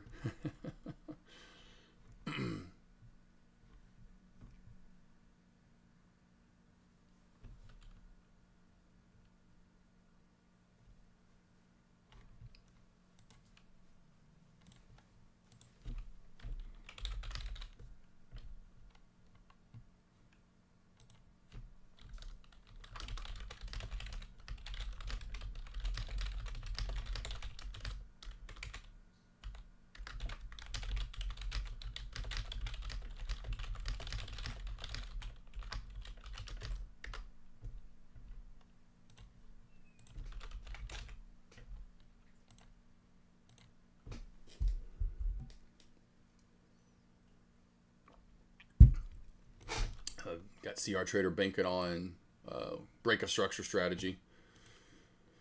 Nice little profit there from CR Trader on this break of structure strategy setup. On the pullback there, here, like with the SPY here. CYCU going for high of day. All right, thank you, Mr. Love Chip. We'll go over to CYCU here. ONDS kind of leveling off. We got CYPH going. We got SPY going here. AVXL kind of killing back. IVVD still waiting for this to potentially pop up.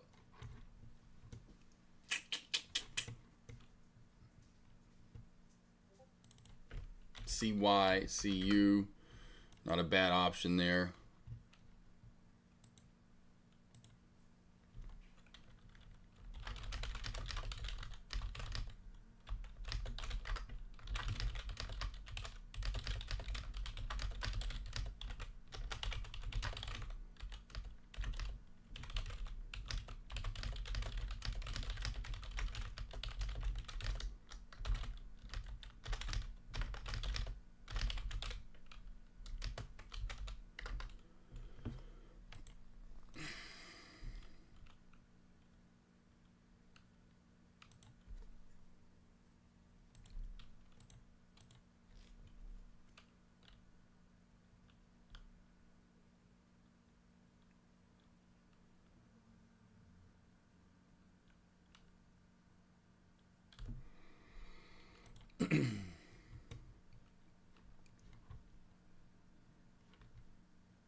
All right, so I still wouldn't mind CYPH at that 350, 360-ish area. Got CYCU, the other C play that's up today. It's got some strong 550 resistance, 545 resistance. After hours yesterday, move up earlier in the week, and pre-market was it on Tuesday for CYCU. So watch for that, although it could pull a CYPH, and go over that area. We've only had the CMB in play that worked out pretty nicely today for the short up top. It's had a decent bounce back on that area that I talked about earlier. It just didn't quite get to it.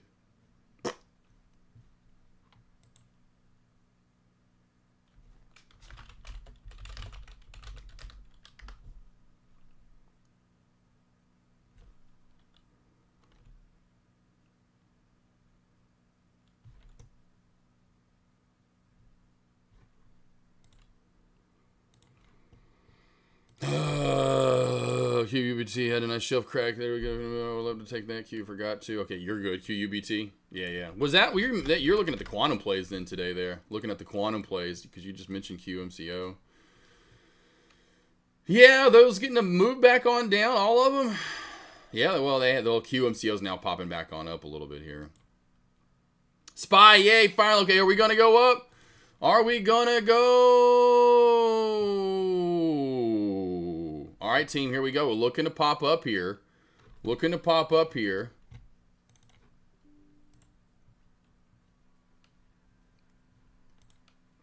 I like Google the most. I'm going to get rid of ONDS.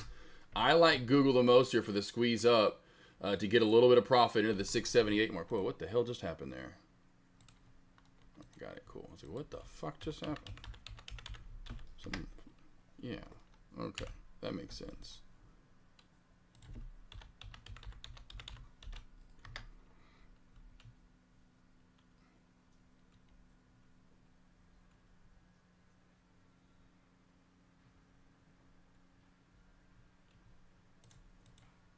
SPY getting right there at that level for the next leg up, team. So trading Google and look at their contracts and see how they are. They're still not that great. You have to do 0 DTEs next Friday. There's just not a lot of volume there on Google. We do have some good 0 DTEs. Just see how these are moving today. Man, nothing. Really? Those calls for Google today are that's what they're doing right there? For real? Wow. That's horrendous. Might as well just trade shares at this point. That's ugly.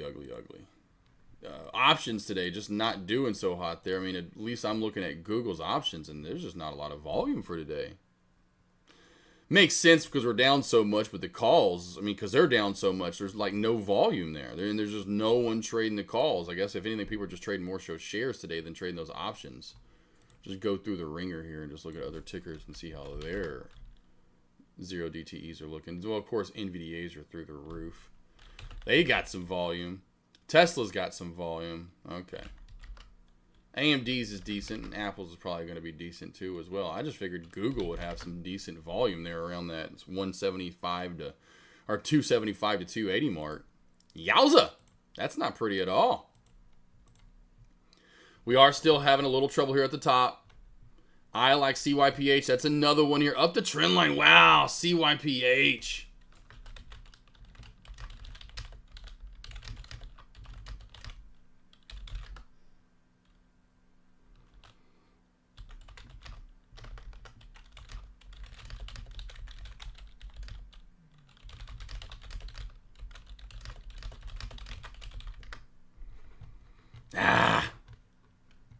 I just caught the bounce on Tesla first. I'm done now. Yeah, good job. Yeah, Tesla was nice there. I mean, of course, I'm looking at Tesla. I was just pulling up that chart as well. That actually had a little bit bigger of a pullback there down around the VWAP into the 292, or 392, 393 mark. That was really nice. That was sexy. Quick little dip and rip there. And that's the one thing, too, either shares or especially options Tesla. It doesn't take much to make some profit there for sure. I would actually, that is the one crack I do like, is if the SPY cracks back through 667 in the VWAP, man, I'm watching for Tesla I'm going to put Tesla right here. I like this look too as well. So we have this kind of support resistance area, the sandwich that I talk about, and the VWAP there. If this play can crack back on down, and so does the SPY, this really has a good short opportunity written all over it, and a lot of room to run there. New high of day just for some reason isn't working right now. They're not really squeezing it, and it's going to probably happen out of nowhere. I do like Google the most, but its contracts are terrible. It's coming down now, though. A SPY is looking to try to go up. Apple still surges to new high of day continuously here.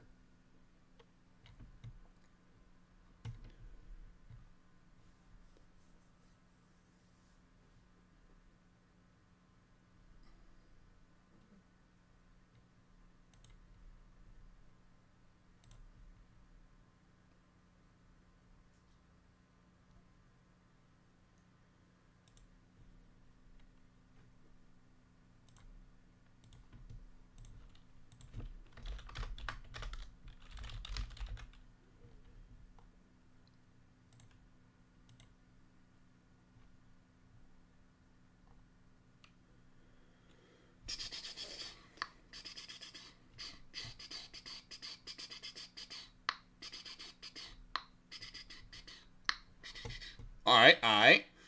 We do have IVVD running back on up here, team. IVVD is starting to pop here a little bit.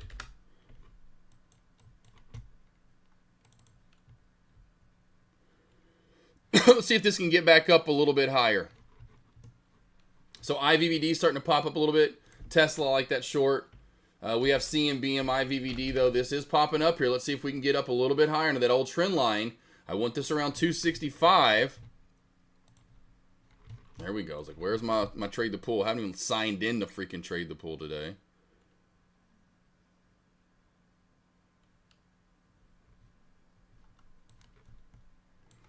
There we go. Boom shakalaka.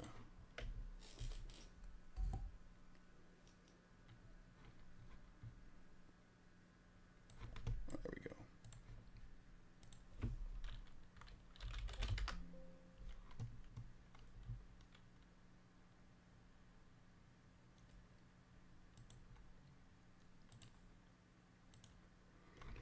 Oh, come on up a little bit more. So IVVD already getting a little bit of reversal right there. Let's see if this can pop up a little bit higher. Did just get trade the pool pulled up for trading. Go in 250 share increments. Maybe get filled around 500 or 750 shares. I'll start looking to get filled there right around the 265 to 270 mark.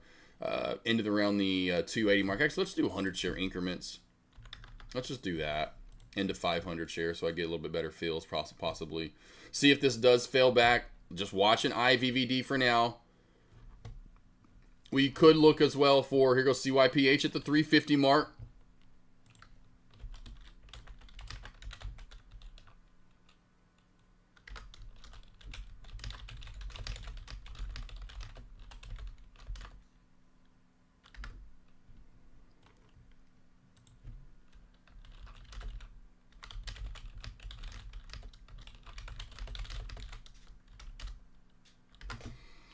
Good job there. Good job. Good job. If you made any good trades today, if you are green for the day, good job. Good job. Good job.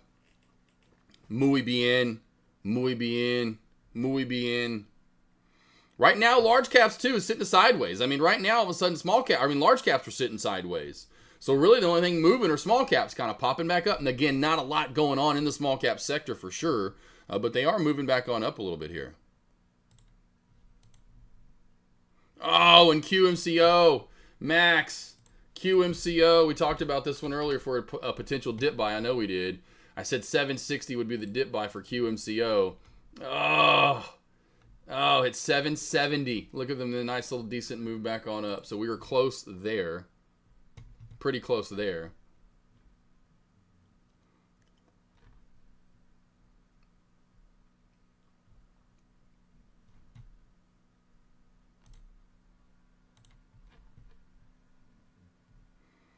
Boy, IVVD looks like it's just going to have a huge red candle now out of nowhere. Although it's been really slow today, and that's the only reason I'm kind of like timid to take IVVD. We haven't had a lot of good big movement. You know, other than opening bell move down, it's been really slow. That's why I was saying earlier to Chef Boy, Robert, hey, take your profit and run. You've made money today. Add that to your you know, our hair transplant turkey money and just call it a day, call it a week, and call, you know, there's your turkey money. Speaking of your Thanksgiving money.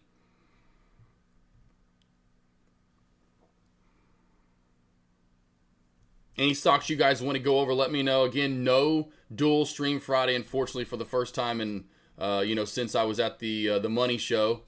No dual stream Friday since the first time I was at the Money Show, but I will definitely make sure to get someone on next week.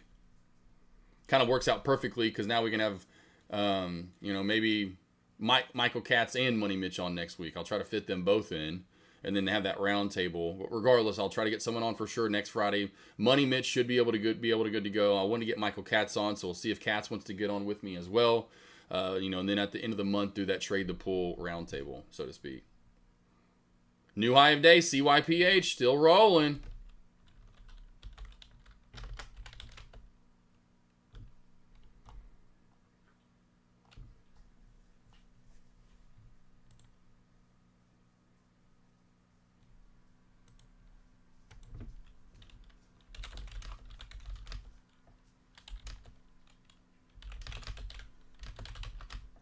I see you. Here's such a sweetie. My girls just want to be with dad. We're almost there for IVVD. I will take a stab at these two plays, just going in small. See if IVVD can get up to that 280 mark, 275 mark. That's where I really want to start stabbing at this. If it gets up to 265 into that old trend line up, I am going to 100% start moving into it right here, like right around 265. You know what? I'm just going to do it. I'm just going to do limit orders at 267, 271, 277, 280. That is at 820. 280. And there we go. And then we'll do 285. Got them scattered. Oh, don't even start doing this now, you asshole. I watched this have the huge red death candle as soon as I put limit orders in.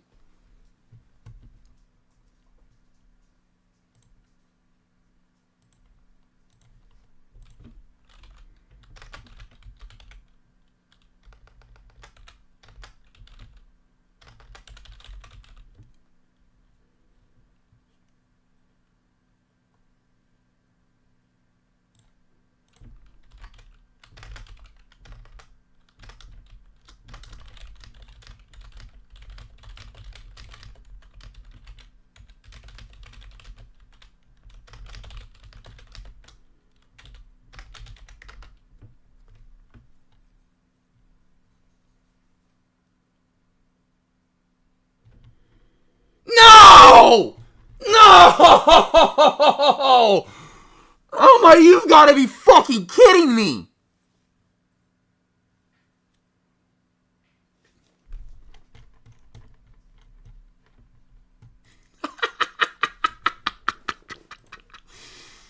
Oh, man. Literally. There are my orders. All 100 shares, just so you can see. The fuck! I know. Right after I was going to mark an order in. Like, you know what? Just put them in there, Josh. What's the high? What did it hit? 260 maybe? Yeah. Bastard.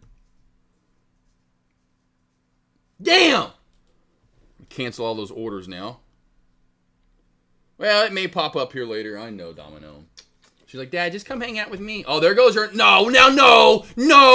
Don't tell me I just moved away from large caps just to watch that not work for me, and then all the small caps or large caps take off now. Well, you know, just fuck you. Now, luckily, it's not a huge move from Google or anything right now. Damn it. Well, we'll try with CYPH. We'll do CYPH at that 350 mark. Let's see how it gets there, though. Damn. See, you get the Fib Princess. Oh, we're going to get the Fib Princess. Yep, that'll be probably in December. You know, somewhere in December-ish or so. Maybe into January, somewhere around there. I've got a lot of people I've got to go through already. Like, I've got so many names of people. So, yeah, I've got a lot. Robert, I was in with 100,000 shares on the death rate candle. I was going to add more. You're good. Hey, good. Good for you.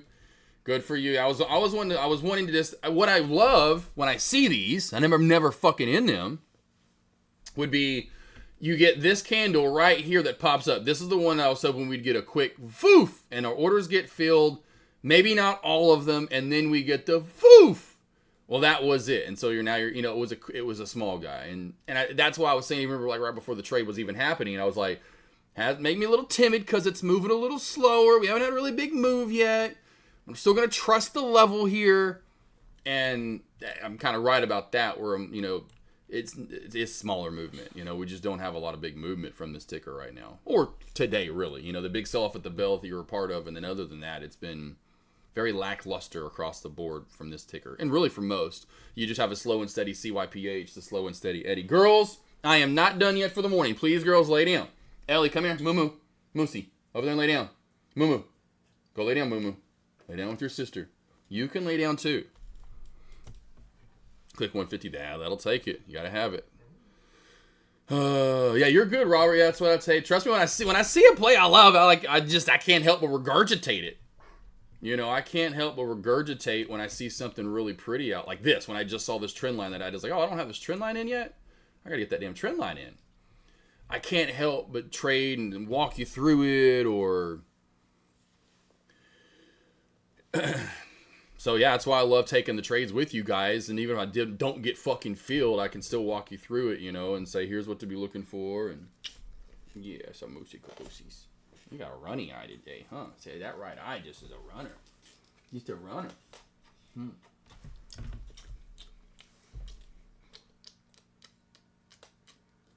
You're a good girl. You got it though, Mr. Chef Boy. Any questions, any stocks you guys want to go over? I'll give it to the top of the hour. I'll leave these orders in to see if we get one more chance at CYP or IVVD. And I'm going to give CYPH a little bit of time too. So what we'll do is we'll go to CYPH up top since it's really the bigger mover of the day. I'm also going to adjust this trend line to where it's at currently, which is about right here. New trend line set in, right? So there's our new uptrend channel. We can see right about right here is our resistance line, in my opinion. Somewhere right about right there-ish. And we're barely getting above it by not much, though. And that, to me, would be our uptrend channel on CYPH. Good girl, Ellie. I'm sorry, baby girl. I'm almost done, okay? Almost done. Hey, ONDS still. ONDS still got a chance for us to get a little move up to 820. I like that on around 820. QMCO, good bounce play from earlier. Just didn't get to 760 quite. You too, Bubba. You too, man. Enjoy the beautiful weather that I know you'll probably have this weekend. I know I'll have one last round of beautiful weather this weekend. We got a lot of good college football on. I'm sure there's all kinds of stuff across the board sports-wise on. You get your pickings this weekend from if you want fights to you want football and college or pro. Same with basketball, NBA, college basketball. Only thing that's not around is baseball. We got hockey back. I'm sure there's some kind of golf on this weekend, I would imagine. Some races on this weekend. I think every sport will be covered this weekend except for baseball. I think that'll be like the only sport that won't be rocking and rolling this weekend is baseball.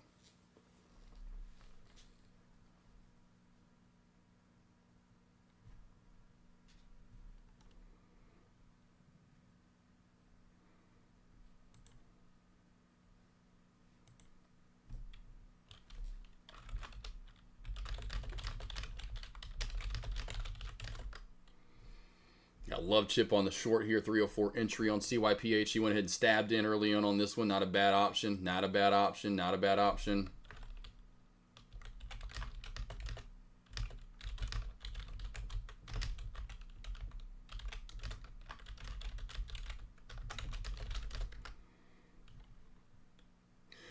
Still waiting for IVVD here. IVVD still could possibly get filled up top. Still could get IVVD here. So still waiting for ONDS, waiting for IVVD.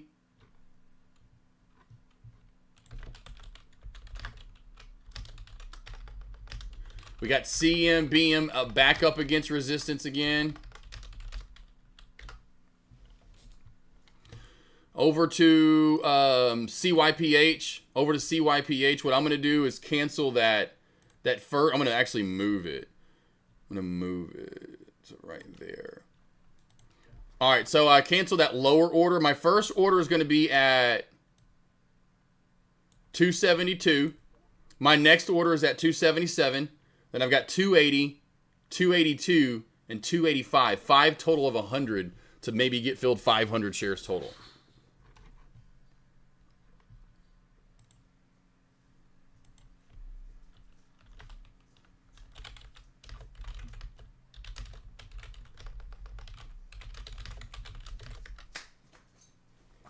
Girls, can we lay down? Hey. Oh, okay. Let me let my dogs out real quickly. They're being wacko tobaccos. It's getting kind of later, too. Let me let these guys out real quickly. Hold on.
Back.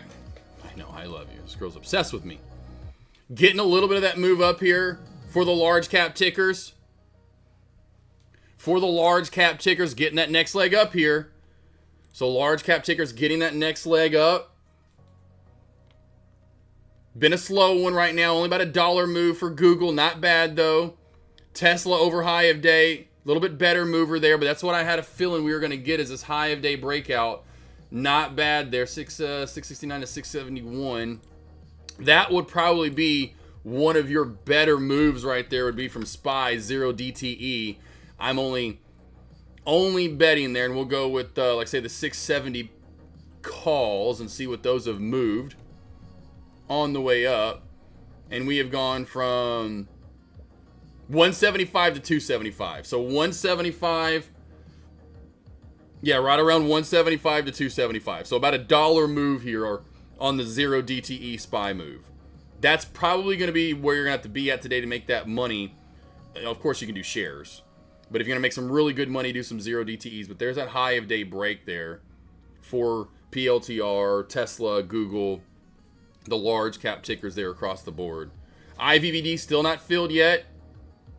CMBM did just go to new high of day, so I'm going to move OMBS out of here. ONDS, I should say CMBM, new high of day move. Right at 345, blew through it to 370. There goes CYPH. Still holding up. These trend line cracks just aren't working like they used to.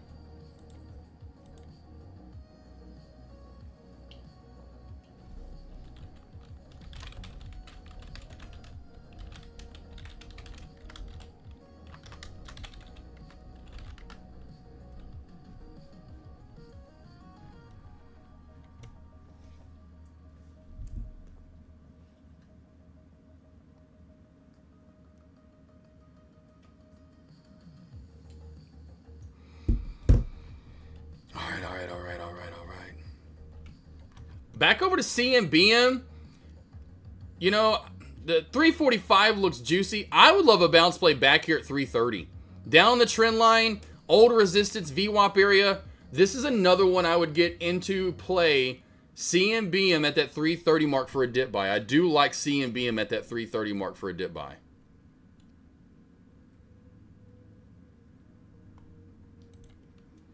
SMR hit 2250 over and over there, and just that was the bounce play.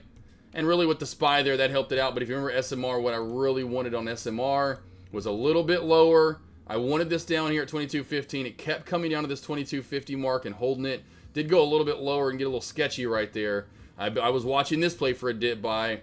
Trying to find something slow and steady, Eddie, and easy for you guys to trade today. CYPH, or I should say IVVD, that was a good reversal there. I did like that. Nothing major there, but would have been decent to get this 20-cent reversal.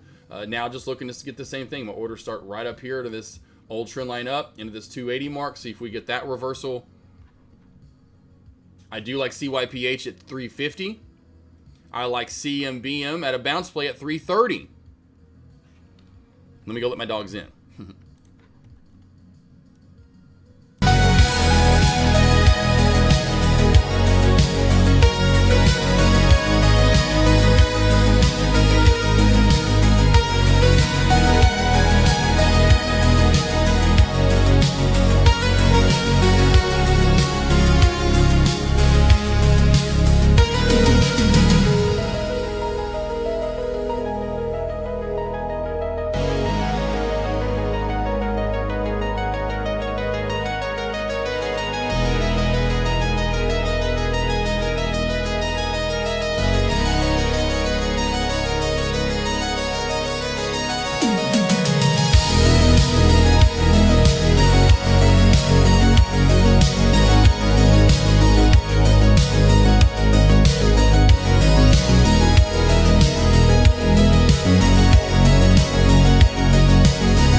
All right. There we go. Here comes, here goes right down to the area there. CMBM there, exactly what I was looking for, but it didn't quite get down to my area that I was wanting. A little bit lower would have been nicer into that 330 mark itself for the dip buy.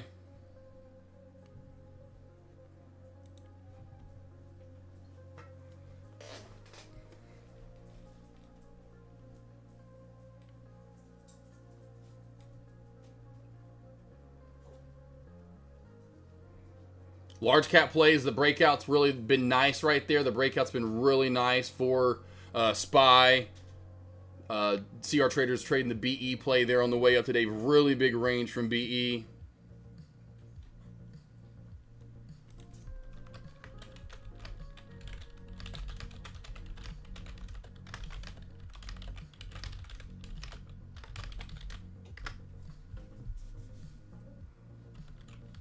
No. Merlin, lay down, Merlin. Oh. Slobber all over the keyboard. Oh, God. Merlin, lay down. God, he's the worst. Oh, Groot never did this stuff. Groot never came over to my office area. Like, well, over the desk area. Oh, God. Bless the grossness land. This is exactly why I keep this towel in here. Jeez. Oh my God. Okay, make sure I'm not typing anything on anybody's. Jiminy crickets. Bounce play starting to happen just a little bit there. SPY completely taken on off there. This is beautiful for the SPY. I would look for a dip buy. If this can come back down, look for a dip buy across the board there. Honestly, like, we have multiple plays we can look for dip buys. We got the 160.50 mark for BABA. We've got the 277 mark for Google. We've got the 188 mark for NVDA. PLTR is 173, 172.80.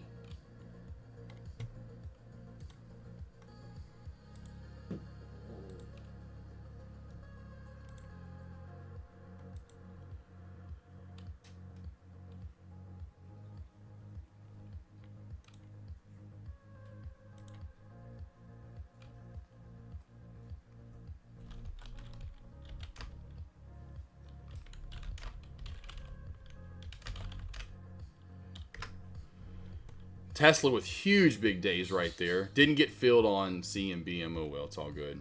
Looking for bounce plays now for a large cap move. Honestly, like I said, in pre-market, SPY was looking for what did I say this morning? 674.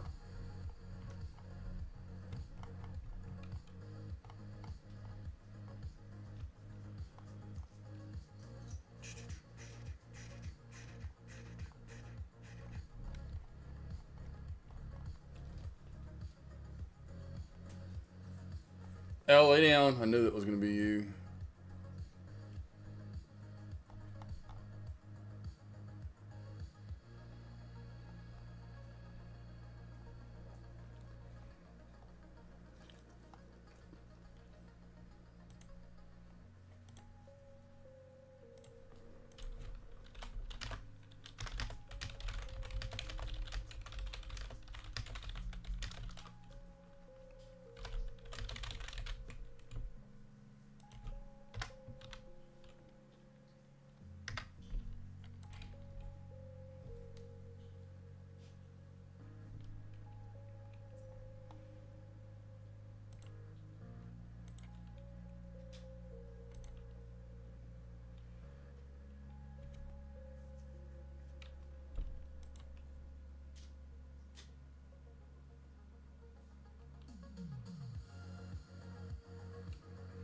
I'm really liking IVVD here to get this squeeze coming up soon. So we'll keep an eye on IVVD. Maybe it does just matriculate out to nothing.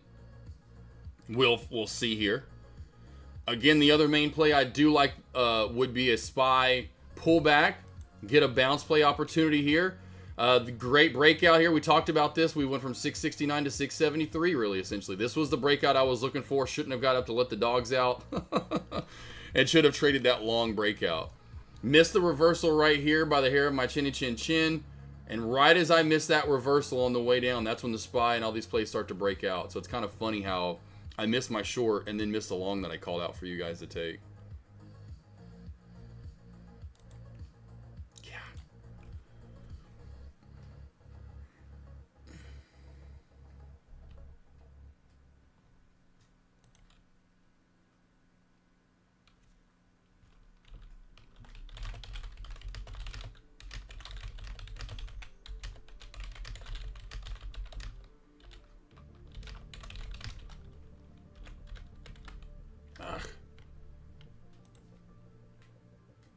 Didn't mean it to.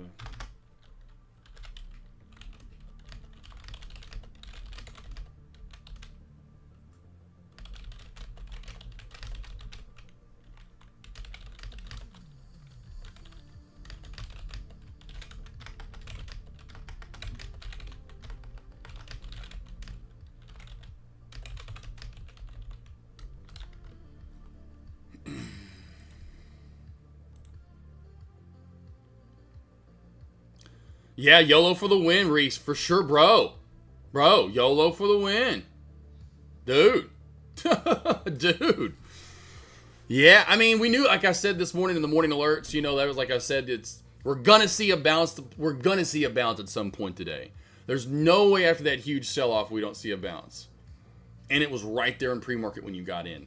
That ends up being the low for the day across the board there for these tickers as she moves all the way back up today.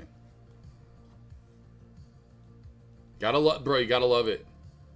Gotta absolutely love it. Love it for you, man. Love it for you, brother.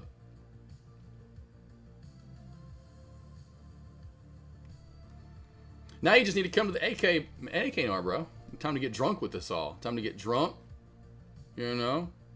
drink some good whiskey and bourbon, eat some good food. About time to come to New Orleans, brother. Finally making the good profits, show off the finer things in life.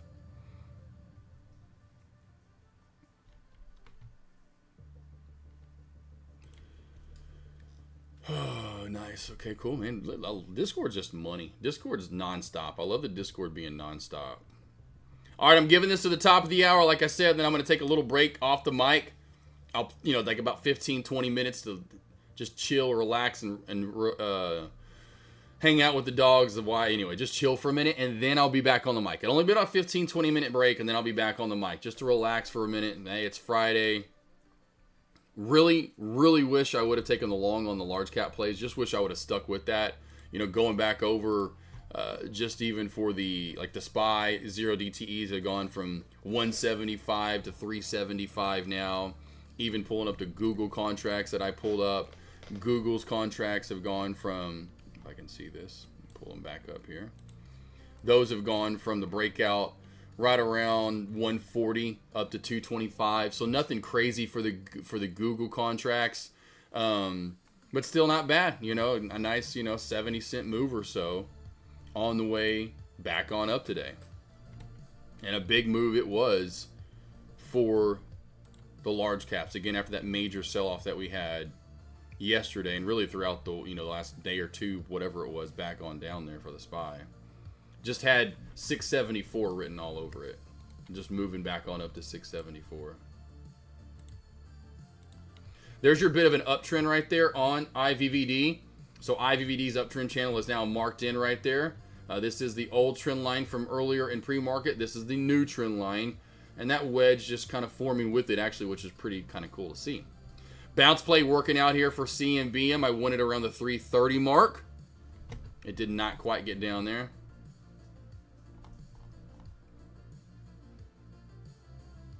It's looking like break time. If IVVD cracks that trend line in VWAP, I'm out of here. I am out.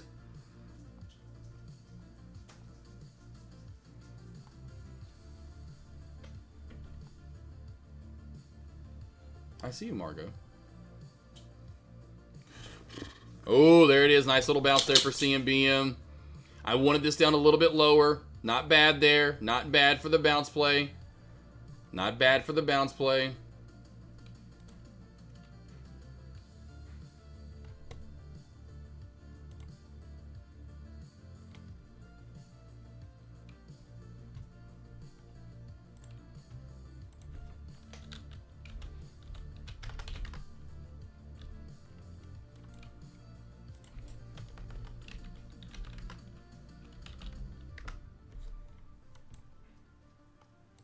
Good moves today.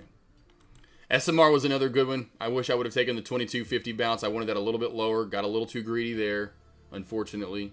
Trying to go for a little too much. Kind of the same thing here with CMBM. Just start stabbing at that versus letting, trying to get filled at 330s. Got a decent little bounce play right there. I still like CYPH up against that 350 mark for a reversal. This play is slowing down too. You can see in volume, which helps out.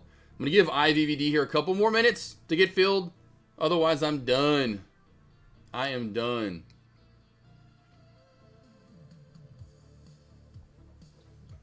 Any questions you guys have? Any questions, any stocks you guys want to go over? Woo! CMBM. Damn it. Now about a 20, almost 20 cent bounce there. Now almost a 20 cent bounce. I'm either going to get filled here on this spike up for IVVD or it's not happening. I'm either going to get filled right here or I'm going to cancel my orders and take a break. So let's see if I get filled here. Coming up on IVVD. Are we going to get it? Push, baby, push. Get filled. Go up real quick. Real quick, hard green candle that turns into a red candle after that. Any last questions you guys have for the morning? Any last questions you guys have? Reese, Mr. Chef Boy's already out. Jay Woo, JT, Max. Anyone that's still sticking around out there.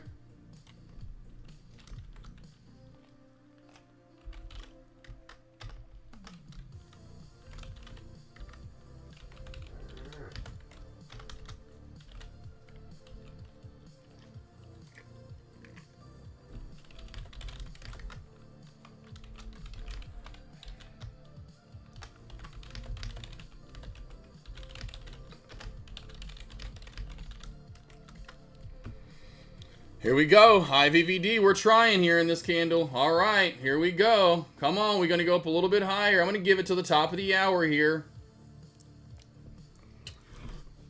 And I'm going to go spend some time with these damn dogs since they've been doing this a lot. They said, Dad, we want to spend some time with you.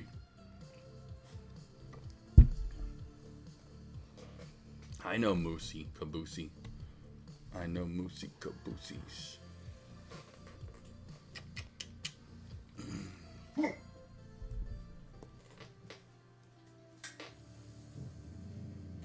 Margo, there's no one here. Will you stop? Margarita machine. Margo, stop it. You're fine, Moo Moo. All right, we're getting back into that old trend line up, but my first order is at 272. I got 272, 277, 280, 282, and 285. Any last questions you guys have? We're good? You good? We Gucci? Gucci Yamasnuchis? Like I said, I'm going to take a 15-20 minute break here at the top of the hour. Come back in here about 20 minutes from now. Go over some charting with you guys. How to chart, what to be looking for in small caps into large caps. Day in, day out. How I kind of put lines in, where I'm putting lines in. That sort of thing. Give you guys a little bit of a lesson on Friday since we don't have a lesson, which is usually the dual stream Friday. And I'm hoping there's a lot of traders out there going, where's AK at? I thought he was going to be free today. Dang it. Where's AK at? I thought he was going to be free today.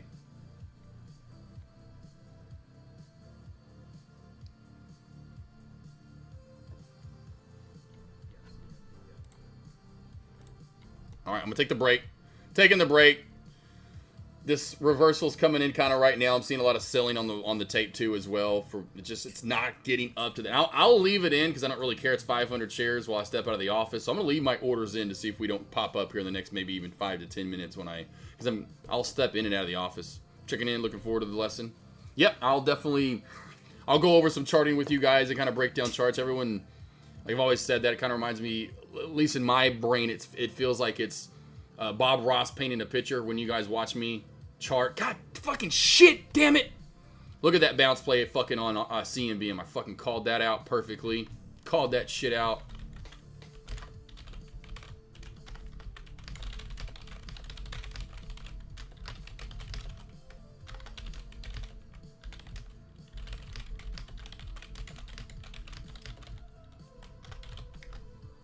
All right. But yeah, it's like like everyone just loves me breaking down charts. Just sit back and you're quiet. I need to talk like that. Try to talk like Bob Ross because, yeah, I feel like it's that for you guys. It's really relaxing. It's really beneficial, too, for your knowledge and learning and just watching me. It always feels that way. All right, be back here in about 10-15 minutes here. Just going to take a quick little break off the mic. Take some deep breaths, relax, really, just breathe. Be back here in just about 10-15 minutes, all right? Any questions, put them in chat. Get ready for the lesson. Both he said he's ready. Get ready to soak in some charting knowledge.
yeah! Let's go!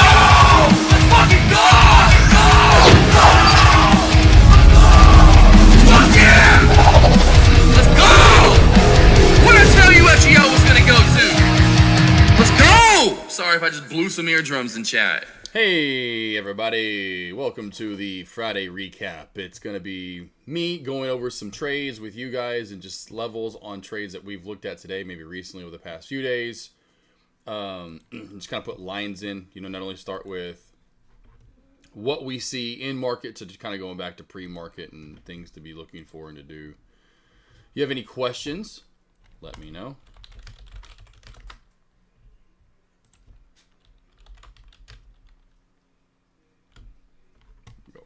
Some of these large cap play SPY. Nailed it.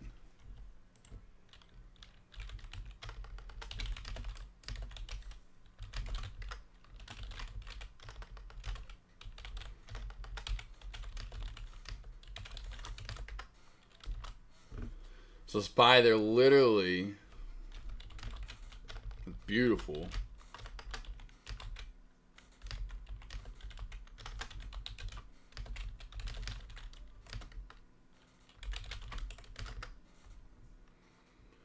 What are you doing?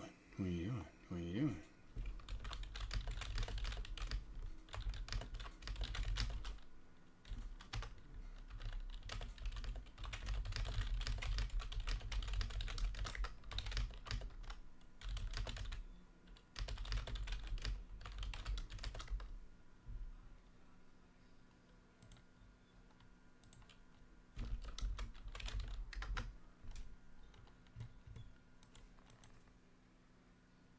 Domino. Oh, I was like, what is that noise? It's her whining. It sounds like an old school cart. Like the wheels are creaking.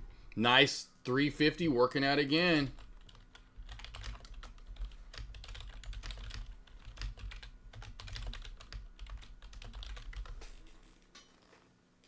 You're trying to make it work, honey. I just don't think it's going to.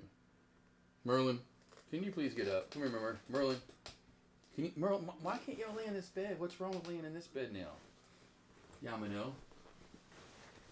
Come here, lay down right there. That's a nice bed. Lay down. No, lay down. They only love laying on these donut beds, the Great Danes do. Groot loved this bed. I just don't know. I don't know what's going on with Merlin. He did it first, and now they all just want to be in the donut beds. Large cap plays. This looks like they want to go for more team. Just kind of looking at large cap plays for the day. These guys are on a bonkers move up right now. Definitely feels like chasing at this point, but boy, NVDA's up $9. $8 for PLTR. Tesla's up. $25 for the day. Bay's up around that much too, I think, for the day, something like that. What's that? 93 to so 20. Literally $25 or so on the day, $24 on the day. Big moves. Big freaking big moves back on up today. I'm sure Meta even got off its ass. Yeah, it did. 595 back up to 611. Not surprised at all. This is not shocking. Like I talked about this in pre-market, and I'll go over those levels in here in just a minute yet again and just my thought process on them and what you guys need to be looking for.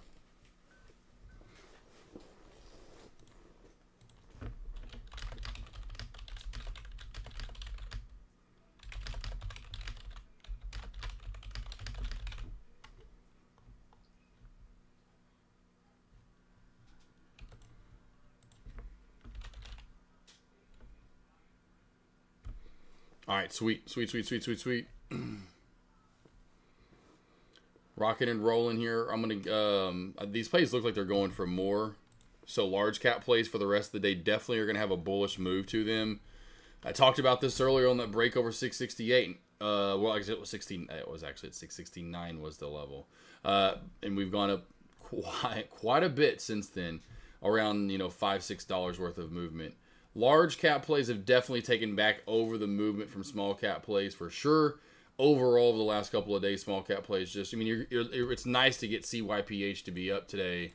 Overall 90%. It's nice to see. IVVD not bad, was up about 50% earlier. CMBM 20-25% mover. not bad, but of course this is what we're going to be working with next week as well. So for small cap plays, this is just what we're getting.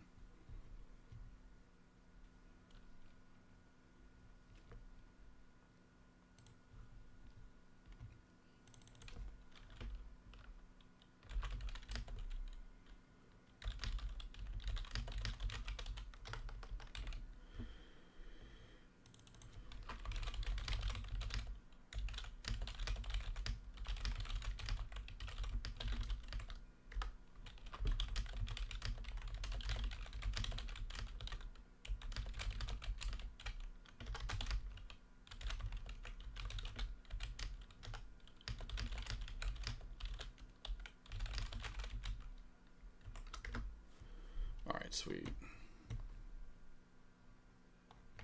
Let's go. Making sure, put down the Discord. I'm going to start this now. I'm going to start with small, work my way to large. Go with mids as well.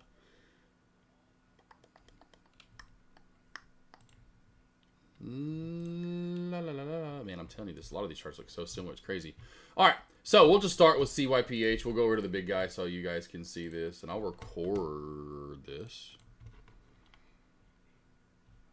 Going to get into a charting lesson again, just a refreshed one. Same thing that I did a couple of years ago. I guess it was last summer now. You can go find those. I do have a charting part 1, part 2, part 3. We'll start with small caps, move over to large caps, and go from there. Do some mid caps as well. So the first thing, a lot of traders, we'll just go back to pre-market. Understanding that we're working with the multi-day runner here. CYPH was LPTX the other day. It was a name change, but Thinkorswim's already loaded up the chart for us here, and we can see past chart history. This used to be LPTX, but regardless, first thing you always want to do, typically either go to the daily chart. That's what a lot of traders are going to be using is the 1 year, 1 day. When you work with small cap traders, that's just what's taught. What trade you got to think about who small cap traders are. Every one of them is a retail trader. You don't have hedge funds or any of those people involved in these little tickers. It's all retail traders, 90% of them at least. So you got to think about what's taught then of the 90%. Well, we've gone throughout the years. We know what that is. It's usually the 1 year, 1 day. Now, to get a little extra detail, and I always talk this, no matter what, it's called the 4-hour time frame. So you can really get a little bit more detail, maybe with after hours, especially here recently. But then a lot of the time there, if it's a play that's been running recently, 5-minute time frame is not bad. 15-minute time frame, which we'll get into with the large cap plays, which I use, isn't bad. Now, this is an ugly ticker, granted, but this is where you want to start using levels if it's been running for 3, 4, 5 days. Which we'll move into, like when you even get to plays like, say, ONDS, which has been moving here recently over the past week plus. You can go to the 15-day, 15-minute time frame and work with it. Let's just go back real quickly to CYPH. And what you're looking for here is first using these levels, understanding that you have this 245, 255 resistance. That should be. That's why I don't like shorting the tops, because sometimes in that first push of the day, volume comes in and we can certainly surge past that.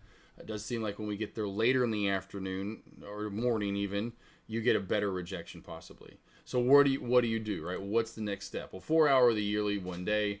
The 4-hour really is not going to give you much information because it's been so long since we've even been in this time frame. So I would go to the 1 year, 1 day. Understanding that, again, there's that 250. There's where we got that from. There's where we kind of stopped at that the other day when this first started popping up. Now, over 250, what would be your next area? These floors like this, old support. So then you look at 275. And so over 275, I see another little sandwich here and a lot of consolidation right through this area. So we do have a huge channel here where we have a lot of resistance support right here around the $3 mark. You can see bam, bam, bam, bam, bam, bam, bam, bam, and support through there as well. So that's kind of your midline drop, so to speak, your mid area. When you have uptrend channels, you have trend lines, you have sideways consolidation. Like SPY recently on its uptrend, or even one the other day, I forgot what ticker it was. You'll have a uptrend channel, essentially you'll have an uptrend channel. Let's just go and show you an example here. You'll have an uptrend that's going like that, right? And it's bouncing on it. And then you'll have a top resistance line. And I always ask traders to put a top resistance line to the uptrend channel. And they always want to go and put in a horizontal line in. Now I'm talking about the vertical line that runs with it. And so you can see it kind of bouncing back and forth, right? In between. And then what you'll have a lot of the time built up in here, we'll just put it about halfway through. I think it's about halfway through. You'll have like this middle one. And so then you'll have this beautiful channel to where it's going up, fails, come down, goes up, breaks through, goes up, bounces on it, goes up, bounces on it, comes back, bounces on it, whatever, and then breaks through, bounces on it, maybe breaks through that time, right? And so you can just kind of trade that channel overall. So pay attention to that, and you want your lines pretty horizontal. It's one thing I do love about trade ideas. I love about trade the pool and Thinkorswim. When you put these in out, you just you can't unfortunately hover over it. There may be a way to edit it to where you can see the actual degree. But when you do put these in, as you can see here, it does show you the degree. Right there, it shows you the degree of angle of what these are at. Typically, you like to see them around the 20 to maybe at most around the 40. You know, you don't want to be putting trend lines in that are up at the 50 and higher. Those channels just don't work as fluidly. Right here where I'm at, around that 20, this is perfect. 25, 20 degrees, 30 degrees. 15 is about as low as we get, you know, somewhere around 10 to 15. So I'd say your channel, usually for uptrends, are usually from 10 degrees, that you're going to work consistently, are 10 degrees up to around the 40 degree mark. That usually even about, I'd say about 35 is getting about iffy, 35 to 40. My favorite is, I would say my favorites are 30, probably down to about 15. Those are usually my favorites, 30 to 15 degrees. So that, just remember that little quick little degree of angles, which you guys need to be paying attention to, and how these trend lines, you want to look for very parallel lines on top of the fact you want to look for that mid. You might even form 2 or 3 in between there, besides just the one. So on top of the levels up, so I see a floor here at 275. I see what I call a sandwich. Go look up my sandwich lesson. Support resistance zone, back and forth, flip-flopping back and forth at the $3 mark. And then I see some here at the top right around 350. So this is where I would go in and set lines in right about right there-ish.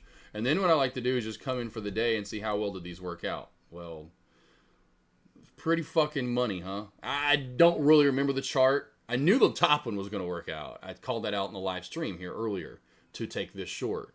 And oh, so money my level was. I said I waited all morning for this 350 short. You know, I'll go over to the Discord and say CYPH waited all morning for this short. Called the top. 350. Let's see it. It will be the top. All right. So, beautiful short up top. And again, where's it come back from? Now, look at these other lines we put in. Now, how beautiful is this old resistance line that becomes support here at 310? Now, wasn't true resistance on the way back up for a double top, but look at the bounce play on a line that you could have put in this morning in pre-market while this SOB was running and moving and popping up again, but not giving us much. You could have gone back in time into the 1 year, 1 day and found the bottom support here, found the midline drop, your sandwich, and found your top resistance. So your top bun, your bottom bun, and there's your meat and your love and all the glory inside. There's you a beautiful channel that you can then go trade today, that you could have put those lines in pre-market and then came in today and then traded those lines. Resistance for fails. Bounce plays, back up. Bounce play, breakout, whatever you want to trade. Fail. That's how you put your lines in pre-market. Makes sense? Any questions real quickly? How do you get the trend line to move like that on a pivot point? Mine in TOS doesn't do that, and I have it manually adjusted. Well, once you click on and activate it, see, that's your pivot point. This becomes your pivot point. So all I have to do is just click on it, left click on it, and then I can just, I think this is all good. Does that make sense? So I just left click and it activates it. Now make sure too that you're on you're on this. I'm on the pointer. I use the pointer. A lot of people use the pan. I use the pointer. I've just got used to the pointer right away. It's what I like to use the most, is the pointer. That makes sense? The pointer. And this is what we would do. So let's just go back to this real quickly. The uptrend channel, I'm going to go back to this and get this in a little bit tighter. So that's how we chart pre-market. Any questions on how you chart pre-market for small cap plays? So let's just go over real quickly before we get into market to ONDS. What do we do on this that's been running recently? Well, ONDS, first off, what? It's moving in this area. So what I typically do is go to a 5-minute time frame and zoom out and go, okay, let me make sure I'm not missing anything. So I'll go to the 15-day, 15-minute and zoom out. And then I start to bring in some 840 corridor. I see some high up here that I know I can really get a good short on. So what I'm doing in pre-market is marking out levels. And so I just come in and zoom in from right here as tight as I can. And I know I'm really good at seeing lines and levels. A lot of people are like, how do you see that all zoomed out? I've been doing this for so long like this. I have really good eyesight too. It helps. So what we do is we come in and start putting lines in where we have a lot of touches, right? I want to see a lot of touches. Boom, boom, boom, boom, boom, boom, right? Touches here even in pre-market. So I'm going through here with my crosshairs, essentially, right? And when I can just do this on Thinkorswim and just try to find boom, boom, boom, boom, boom, boom, right? Boom, kind of boom, you know, it's kind of choppy through it, but you know, definitely in pre-market, boom, boom. All right, so then I'm just working my way up here, you know, working my way back to you, babe, with a burning love inside. Don't let it get away. Each and every day. There we go. How about that? Y'all like that one, huh? Yeah, no, probably not. That's not great. This is where we start to go, at. Because now we start to run into an area that I'm not. So what I'm going to do is cancel that one, come in here to the 1 year, 1 day, and see if I see something sexier. Or go back even to the 4 hour, possibly even. That gives me a little, still too much information above these lines, but we'll zoom in here. Yeah, see, there's just not a lot. You have to go all the way back here to 735, so we'll put one in here at 735. This old floor right through here. There's that, and it comes into there.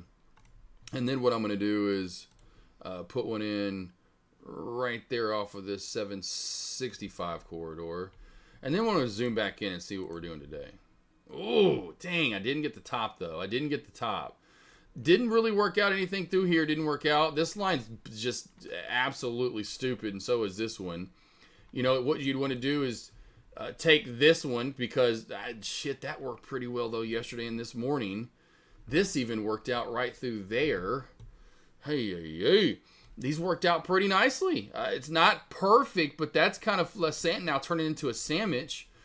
So does this make sense, guys? Both the line, anyone else that's out there listening, again, hopefully you are taking this, and I'll post this, probably this weekend. I'll, even maybe later today for you guys, of people that didn't want to join or they've moved on or they're just not here right now.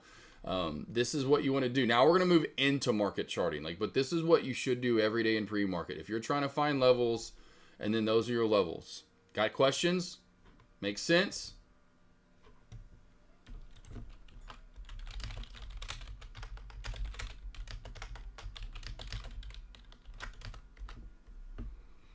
All right, we're good. So at this point in the day, it's not a painted picture. It's still it's not even lunch yet.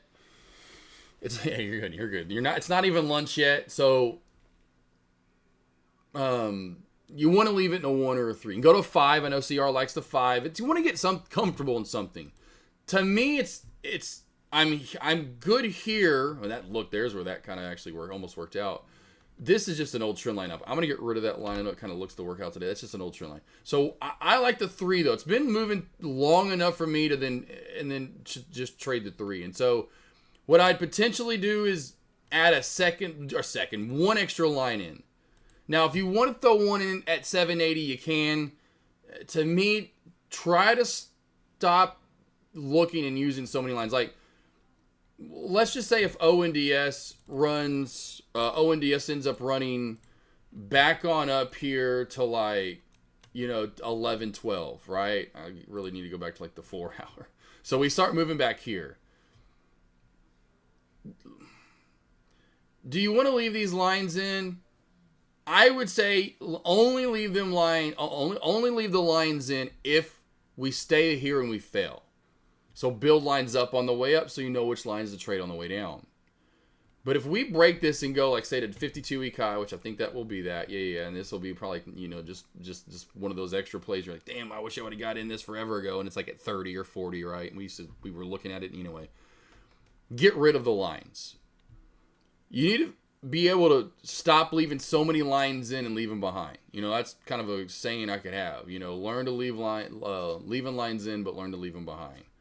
So leave them in till, we start breaking and, okay, we get up to here and then leave them all. And then you got lines to trade. This can be something you can go back to like Bothy or other traders, even the King line traders that need that extra confidence. And I can go back and trade this ticker because I know it and I know these levels and they're really working.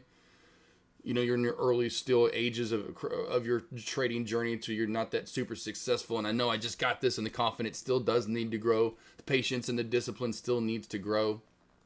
This is where this comes into play. So the point being, a quick snippet to this would be, once it breaks through this and it rolls through 12 and you're above 12 and now you're at 14, you're at 18, you don't need these lines in anymore.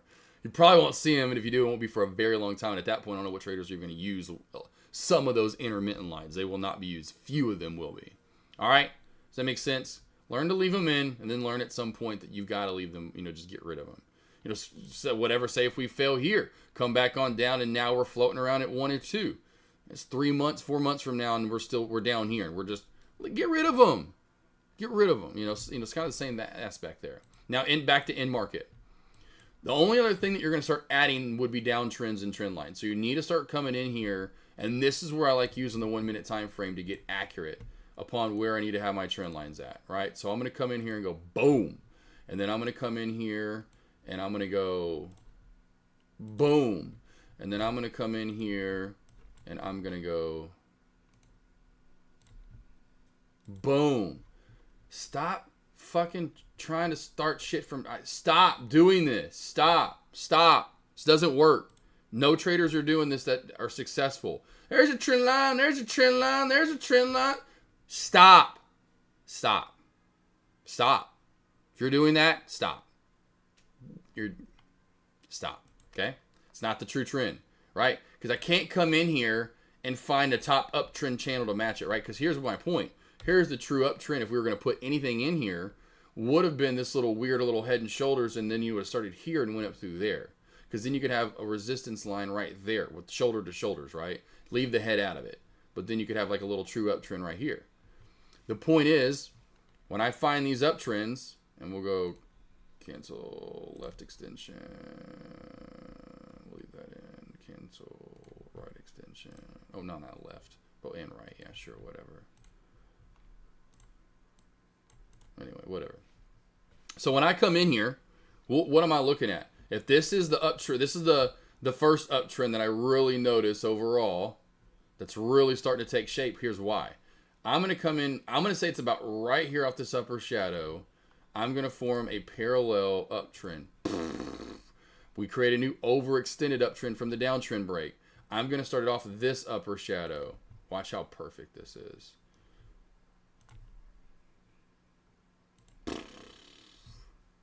Now, I don't know. I wish I would have looked at the degree of angle here. I think even if you activate it, it's not going to give us the angle anymore. But still, we'll just duplicate it, and I'll put one in here. This one is right at about 30.5. The resistance is...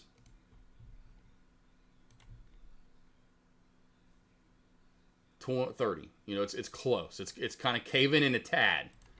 But do you see how parallel the lines are there? Does this make sense now? Do you see what I'm saying? See how parallel? These are like fucking this, almost the same thing. And so this is where you want to come in and start doing that and finding those, and you can still trade in the 3 minute time frame. Now for candlestick confirmation, when these trends start working again, it's the best entries you're going to get for candlestick confirmations. One, if you're trading trend cracks, trend breaks, it's the 1 minute time frame.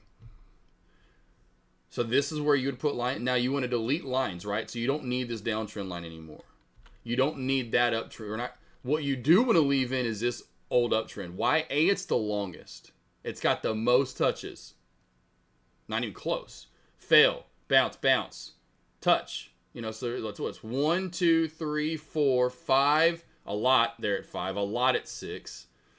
I won't count 7, although I want to, but 7, 8, 9, 10. We'll call that even 11 because that did pop up. 12, 13, 14, right? That's a lot of touches. Most than any other trend today. And oh, damn, it just hit my eyes. Look at this. Right about right there. Look at that uptrend channel. And there's that little midline drop. There's that mid area that I talked about. Right? So that would be the lines that you trade there. This would be the lines. Right here. Does this make sense? Right? So you're going to see if we can reclaim this channel. If we do, now you know what lines we're going to trade. So you've got bounce areas, resistance areas. That's how you chart intraday. Right there on ONDS. Now, real quickly back over to CYPH because it is moving a little bit more technically sound. Same thing. You're going to come in here and maybe add some extra lines. Old resistance equals new support. Boom, right? That would probably be about the only other line I add in for the day, honestly, right there, that little sandwich area, a little touch to touch, wick to wick, as I call it. And then you're going to come in here, like I just said, in the 1 minute time frame and find your uptrend channels. Because what you're going to see here is this a lot of the time. And we're going to see if maybe back over to ONDS if we don't do the same thing here. And if we don't come up and fail at the bottom, the old trend line up. I talk about this all the time. Old support becomes what? New resistance. So you go back over here to CYPH, is see how we come up, and that becomes a double whammy area for a great short. Not only we found it on past chart history, but now we have that old uptrend too that's going to knock us back down. That says, oh, no, no, no, no, no, no. You don't have that much bullish power. Not quite yet anyway. And then you're finding parallel trends usually a lot of the time in technical sound trade setups, tickers. It's not the exact same angle, but boy, oh, look how that one almost matched this. And then look, you're on a new one that's also pretty darn similar, right? That needs to be a little bit down right about right there. But you get my point. Those are all almost the same angle, or very close. Remember these things, guys. You got to start. This is it. This is all you would do. This is the only lines you would have in here for CYPH. These are your lines. Now you know resistance and support on the way up. Now over 350, that would be your main key question. That's awesome that I just thought about that myself. Okay, well, Josh, AK47, what about over this? Well, you're just going back in time. You know, I usually go 5 years typically right out of the gate and then start zooming out from there. If I don't need all this, right, and that noise, I find the 5 noise that I could run into, kind of zoom in from here, seeing those fails at 5. So going back off of those levels because I don't need current. That's just going to give me too much charting and a bunch of blank space anyway. And then I start finding lines here, and where do we have touches? So I just start coming in here and doing the same thing in the past. So we have a lot here, even all the way back at 350. Then I'd say right here's the next level. Really strong. And look what we're running into. That's right where my line's at today. It is at 360, right? So there you go. That's beautiful. And then you come in here and keep adding more lines. I don't like one singularity upper shadow. It might fail, it might not. I really like this area, you know, when you find a 380 into, you know, which one I won't put 2 there. What we'll do is so you can see 380, 395. So I kind of like split the difference there. Right click, edit properties, make that a fat guy, and then boom. Know that area is just going to be really strong. Could really do the same here with this guy, and we'll go ahead and mark that as a thick guy because of all the touches. And then over that, then you're coming up to this last, but that consolidation zone right here at 420, you can see a lot of upper shadows. And if I extend that back to the left, which I can see it already, but I'll do it for you guys, boom, almost runs into this upper shadow and the little wick bounce there. And then, of course, then the main guy, this is the main nasty, holy patrollies. If this could ever get the 480 into 5, holy matrolly towns. And that's it. And that would be not only how you trade from pre-market. When you come in, find your levels. We just even found more levels you can find in pre-market to trade. And then you come in here on the intraday and you can see how those levels have worked out like a gemstone for you. And you could just trade those levels. And now all you got to do is come in here and find your downtrend lines, which I didn't put any more downtrend lines. Sorry, I forgot to put more extra downtrend lines in on this play. Again, too steep of an angle, wouldn't put it in. This is the one decent downtrend I do see right through there. And, you know, good, you know, decent angle. All these are, now you can put them in, but these are more when you go like a 5-minute time frame. Those just end up being really tight bull flags, right? There's no real, that you can see is an actual trend that was built in, a downtrend, a trend team. Don't forget, when you're saying trend line or downtrend, you are saying a trend. This is not a trend, that is a reversal, okay? Remember that. And please stop again, for the love of Almighty Jesus, trying to put every trend line starting from the freaking bottom. There's a trend line. There's a trend line. There's a trend line. There's a trend line. There's a trend line. Stop. Stop it. Stop. Give me that chicken sandwich. Give me the waffle fries. Stop doing that. Stop. Say, give me my chicken sandwich. Give me my waffle fries. All right. Stop doing that. There's your downtrend. And that's how you put lines in. Whoa, nasty sell off. And 350. We're going to get high today. We're going to do it. We're going to do it. Come on, be high today. Yes, yes, yes, yes, yes.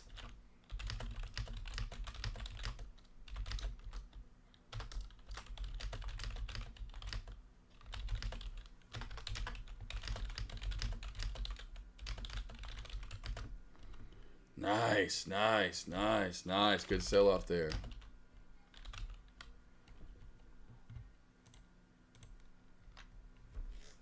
Let's see here. Let me quickly. Are you on the live stream? I'll type it out too. Parad. How do you say that? Paradigm. How the fuck do you say that word? But are you on the live stream? Let's see, how close to resistance or support would you look to enter or exit a trade? Let's see how much room to breathe, scale in and out. Are you on the live stream right now, Para? Are you on the live stream? Let me know. Let me know if so. Then yeah, I'll answer that. Paradigm. Okay, cool. Gosh, damn, that one. That's a hard one there. I'm like, what's the silent G? It's killing me. I hate silent letters. Oh, they're so stupid. I don't get them. Oh, Skeptic Stoic. What's up, brother? I know exactly who you are. It makes sense. Okay, cool. So real quickly, just to reread the word. Not his name, but reread the question. How close to resistance or support would you look to enter or exit a trade? How much breathing room, scale in and out. So, two things. If bounce plays and reversals, right? So first, for both, minimum to me needs to be about 30 to 50 cents. Now, it depends on the mover. If we're looking at a stock that's, let me go find one real quickly. If we're looking at a stock that's like, what was a sub $1 play that's run here recently? That was IVVD a sub $1 play. What was one that was sub $1? Gee golly, I know this play wasn't it? I think maybe, yeah. Well, it's sub $1. My point being, if you have a play paradigm, Skeptic Stoic, that is, say, going from, let's just go down here, and I'll just zoom into, like, right here. Not even that. Right here's good. And, and you're going from, whoa, way too much space, Joshua. Somewhere right about right here, right? And you're working with a play that's going from, like, 70 cents to $1.20. Well, it's not happening. So 20 cents, right? And I've talked about this. So a play that's around, because typically, let's just say my crowd, my demo that you guys are listening are trading right around $1, right? So right around right here is the starting ground of what you're looking at in trading, generally most of the time. So with 75 cents to 125 area, you're looking for a minimum 10 to 15 cents, boss. 10 to 15 cents, maybe 20 cents is good. Then once you start moving up to this area right through here, and now you're trading like $1 to $2 range, give me 25 to 30 cents. And then when you start moving into the $2 to $5 range, kind of where we're getting to now, give me minimum 30 cents, but possibly give me, 50 cents. Just depends on what we're setting up. How you always think about this, we always talk about how big was each reversal. So the reversal here is 260 down to 225. So we're going to give that, we'll call it really 265, right? So we'll call it 40 cents. So now I know I'm working with 40 cent pullbacks, 40 cent reversals, 40 cent bounce plays. So how far does the bounce play go? Well, that would be my target. So same thing for the next reversal, we're looking for short up top, 285, 290 we'll call it really, or whatever. Then we go down to 250. So now we have a 30 cent reversal. So okay, we're working in the same area. Then same thing again here, 310 down to 270, 40 cent reversal. So typically you want to look at that too as well, depending on when you've entered the trade, right? If it's way early on in the morning, you may not get a good tell of the tape because a play like this didn't really get to moving until in market. Sometimes in pre-market, a lot of our plays we're looking at them for 2, 3, 4 hours, and I don't really need to worry about, I don't need to worry about, which I'm going to get into one extra little thing on small caps before I move on, which would be charting pre-market after a certain amount of, depends on when you come in, which I'm going to get into that. But say a play's been moving from, say, in pre-market from 170 to 350. Well, now it's going to show you that. Like, say, if it's moved this much and moved all around, moved for 2-3 hours in pre-market, now you can generally just use that chart and then, also tell yourself what's the tail of the tape. How big are each reversal is going to be. But for me and myself, again, usually like a play, I want to go with the same. I want to see, old resistance equals new support at 275. Well, I know this play needs to go up about 40 cents for me to get a good bounce play. So 275, it goes to 310. Now I feel safe for it to come back down to bounce off my area. Voila, for the, boom. Same thing here. Goes, 320 break, blah, blah, blah, or I want to bounce play around 310 to 320. You know, I like this resistance area. Pattern chart history, you saw this too, as maybe as well as I did, have your line in there already. Okay, give me 40 cents, minimum 40 cents. Well, we break out, we'll call the top area 320 to 355, right? So 35 cents, especially from here, definitely is 40 cents. Voila. Wait for the 40 cent pullback, and then you get your bounce play. Trying to hold this shit yet again on another 40 cent pullback. 340 down to 3. So does that make sense? Skeptic, Stoic, Paradigm, also King Lion, everyone else out there listening, and hopefully everyone that's going to be listening to this future right now, whether it's December the 1st, the 21st of November, whenever you're watching this. That's what I'm always looking for. Make it make sense. You know, like I always say, build me the chart, show me the chart. Look at this, fucking perfect. Now we're about to be a 40 cent bounce play. Like this chart's running technically sound. You know, this is exactly what I'm talking about. I'll build a technically sound chart where you can get a lot of different, you know, I hate this because I want 350 to be the high of day. But yes, that's what I'm always looking for. Look at the bounce. And so, yeah, always look at the reversals. The other thing I want to show you is coming in to chart in pre-market. I'm going to have to go back and find something that's moved here. Already 30 minutes into this. So this is a small cap part 1. Maybe I'll make this 2 parts, and this is going to be small caps. So I think I'll do that. I'll do small caps right now. We'll take a break. I'll come back and do large caps this afternoon because I don't want to make this too long-winded. So let me go to my morning alerts. This will be the last part of the small caps and how to chart, how to trade them. Well, not how to chart or trade them, how to chart. You know, I could go to how to trade them in so many different ways. I did bring up ways how to trade them, right? Downtrend break, waiting for candlestick confirmation, trend lines, how to put them in. So a lot of different ways how to trade them. A lot of new ideas may be brought up, right? How big the pullbacks are going to be, how big the bounce plays are. Now you know when you're taking a trade, quick home run hitting it. You see that bounce plays are 30, 40 cents. You see reversals 30, 40 cents. You need to be out half or 3/4 at that 30, 40 cent mark. And what you need to be doing to break down, and here's the, let's just go to it. Let's go to GLTO. Let's go to GLTO here. Let's go to GLTO. Didn't do anything today. Was hoping maybe it possibly would. Did not. All right, let's go to GLTO. So in GLTO, there's stocks that have already been running. I know, and this isn't the greatest of examples, but it's a decent one. But say you're not always up at 3, 4, 5 o'clock. Regardless if you are, and we are now at 7 o'clock. When I come in, because most days when I come in, I'm not a super early pre-market trader, although right now that's where a lot of the spikes and the moves are happening earlier than they used to be. Used to be, because you can see I'm Central Time Zone, right? So used to be they were from most of the time in most of my journey right around this PR release 7, 7:30, and 8. Those were the big PR times, right? So Eastern Time Zone would be 8, 8:30, and 9. That's when all the action was, the spikes were, the reversals were, the shorts were finally happening then. Even if they were running a little bit before that. But now a lot of the spikes in the movement are happening 3, 4, 5, 6 in the morning locally for me. Point being, when I come in at 7 o'clock, I literally just start using the charting at hand. I don't go back in time. There's no reason to go back in time, and I'll show you why here, and I'll put levels in, even on this kind of the chaotic mover, on how you can just trade. And here's one line up top already, but let me just go in and put some more extra lines in here. And we'll see how these lines work out over the next foreseeable future and for the weeks to come. The days to come, whatever. Maybe even weeks to come. But boom, into that level. Already got the line in right here, the yellow line. We got a little new, I got the trend line. That's the trend line right here. That line right here is the uptrend channel. So those would be the lines that I could say possibly I could look to trade, right? Those are kind of my areas if I work into market that I would look to be trading at resistance level. Of course, if you want to, have this top green line in, but then we can just see here, once we get into market, how those lines start to work out. Now, they're not perfect, no, and there are some new lines that get created in, which I'd say you want to put a new line in here right out of this second bounce, right off of that second bounce, because now we have a bounce, and now we have a bounce, and now we have resistance there, right? So that's sexy. This line ends up being pretty darn good, pretty damn good. The only lines you're going to start adding in trend lines. And yes, I would start with the base here for sure and work into that and realize it's kind of a choppier chart, but there's your uptrend and the uptrend crack.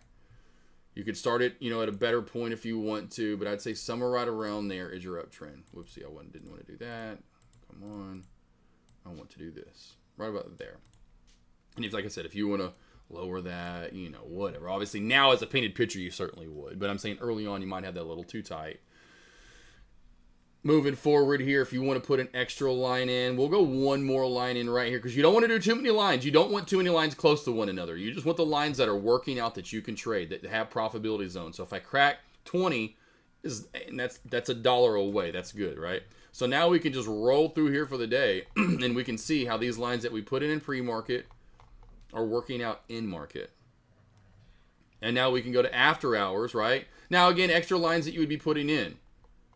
You know, you obviously, I don't want to keep doing that. But my point was going in here to pre-market. If the play has already been running, you don't need to go to past chart history. If you come in like I do, or you come in later in the day and you come in at an hour after the bell, use the chart at hand.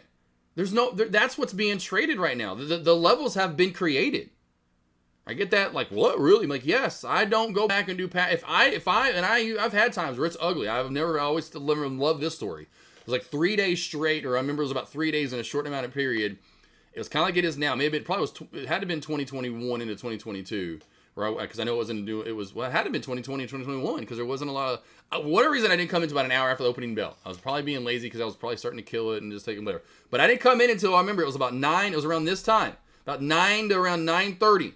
And there was just perfect, like, not that we had one today, but it'd be like this trend line. A trend line that was formed from pre-market, running for about an hour, like this back here, all the way. And I'm like, oh, guys, trend line crack below the VWAP. Wow, this is going to be a great. And it was like 3 days in a row.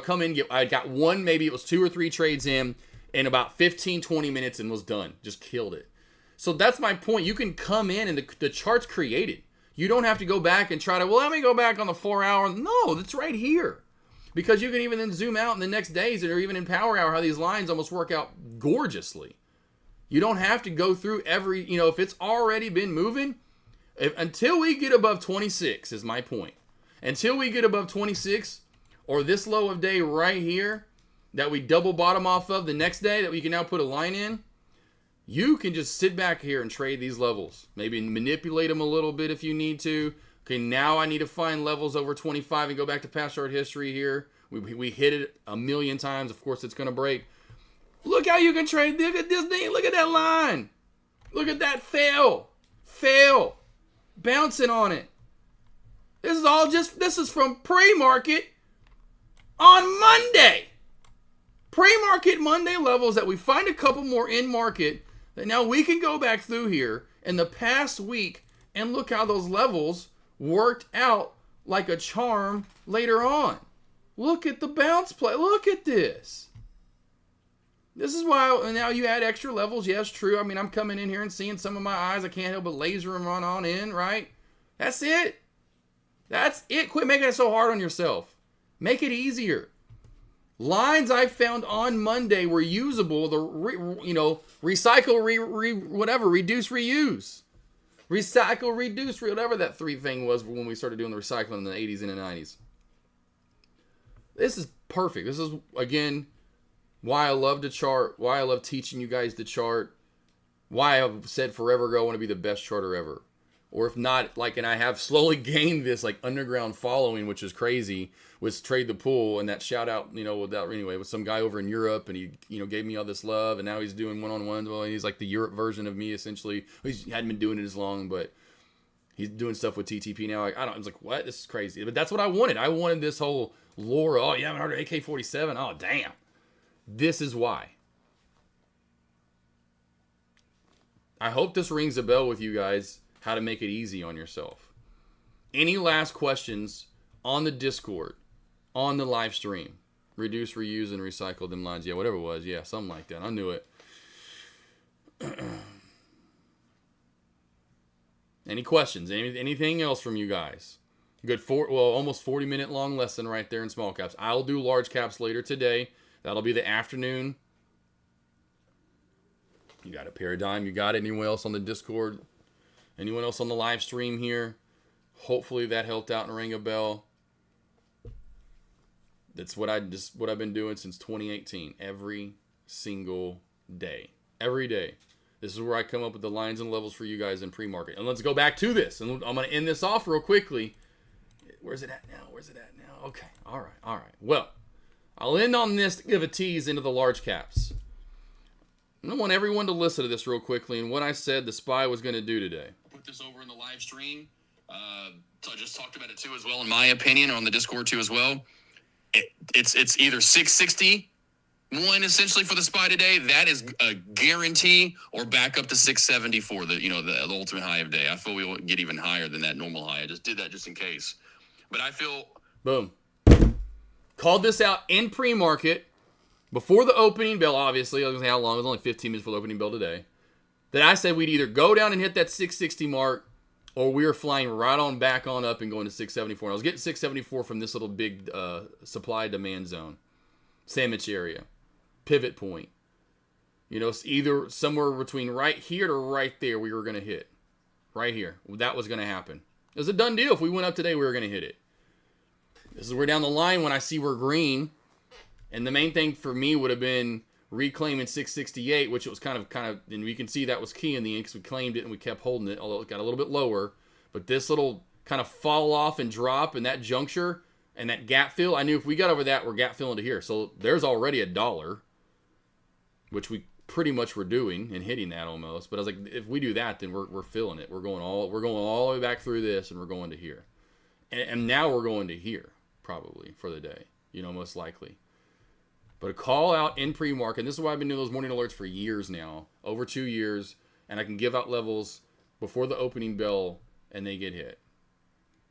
Just like going back to plays like today and O and DS, and these are lines from past chart history that you could then go in today and use that we found from previous charts. Or going over to plays like GLTO and lines that I put in on Monday, or way back here were usable. Which again, I didn't put a flat top in here around this. I put more of an uptrend, but right around like right there, fail, whatever. But then you go back and you can rinse and reuse and repeat and recycle these lines. Find the best ones, adjust some, go in. Now you should know how to trade, not only how to find them in pre-market, or again, if you're here and you come in, or you're here and you come in, just put your lines in from pre-market. It's moved enough. This is the lines, these are the levels that traders are going to trade. And then you need to do your due diligence at the end of every single day, like I said, and when it's a painted picture, and come through here and put your trend lines in. Put your downtrend lines in. Put your trend lines in, right? Find your trend lines. Find your downtrend lines. Go through and put all those lines in like this. The more you're doing this, like say right now, I know this one spiked, but say this just dies off and it's here. So in this time frame, in that 30 minutes before it exploded, you could have had all the lines in, downtrend lines, trend lines, all these lines should have been in, and like, okay, cool. Here are the levels to trade. Every day do this. Pre-market, come in. Go back to past chart history if you need to. If not, chart the levels that are in front of you. Go back through at the end of the day when it's a painted picture, put your trend lines in, put your downtrend lines in. Find extra little lines that you could have traded, extra little areas and trades that were there that you missed while it was moving. It's only going to prepare your mind, your eyes, your brain, your trading psyche for the next day, the next weeks, the next months, the next years. You got to do the homework. You have to do the homework. Let's see. FYI, I found out that if you click on existing trend line and go to move it, the angle shows up by ticker name. Okay, gotcha. Okay, gotcha. And then okay, I gotta look for it then. Other cousin, good stuff, man. Looking forward to my one-on-ones. Yes, sir. Yes, other cousin. We got a lot of that training to come. How would you play a trend line crack when the VWAP is sitting just below, say, if it... I just get in. I always trust the chart.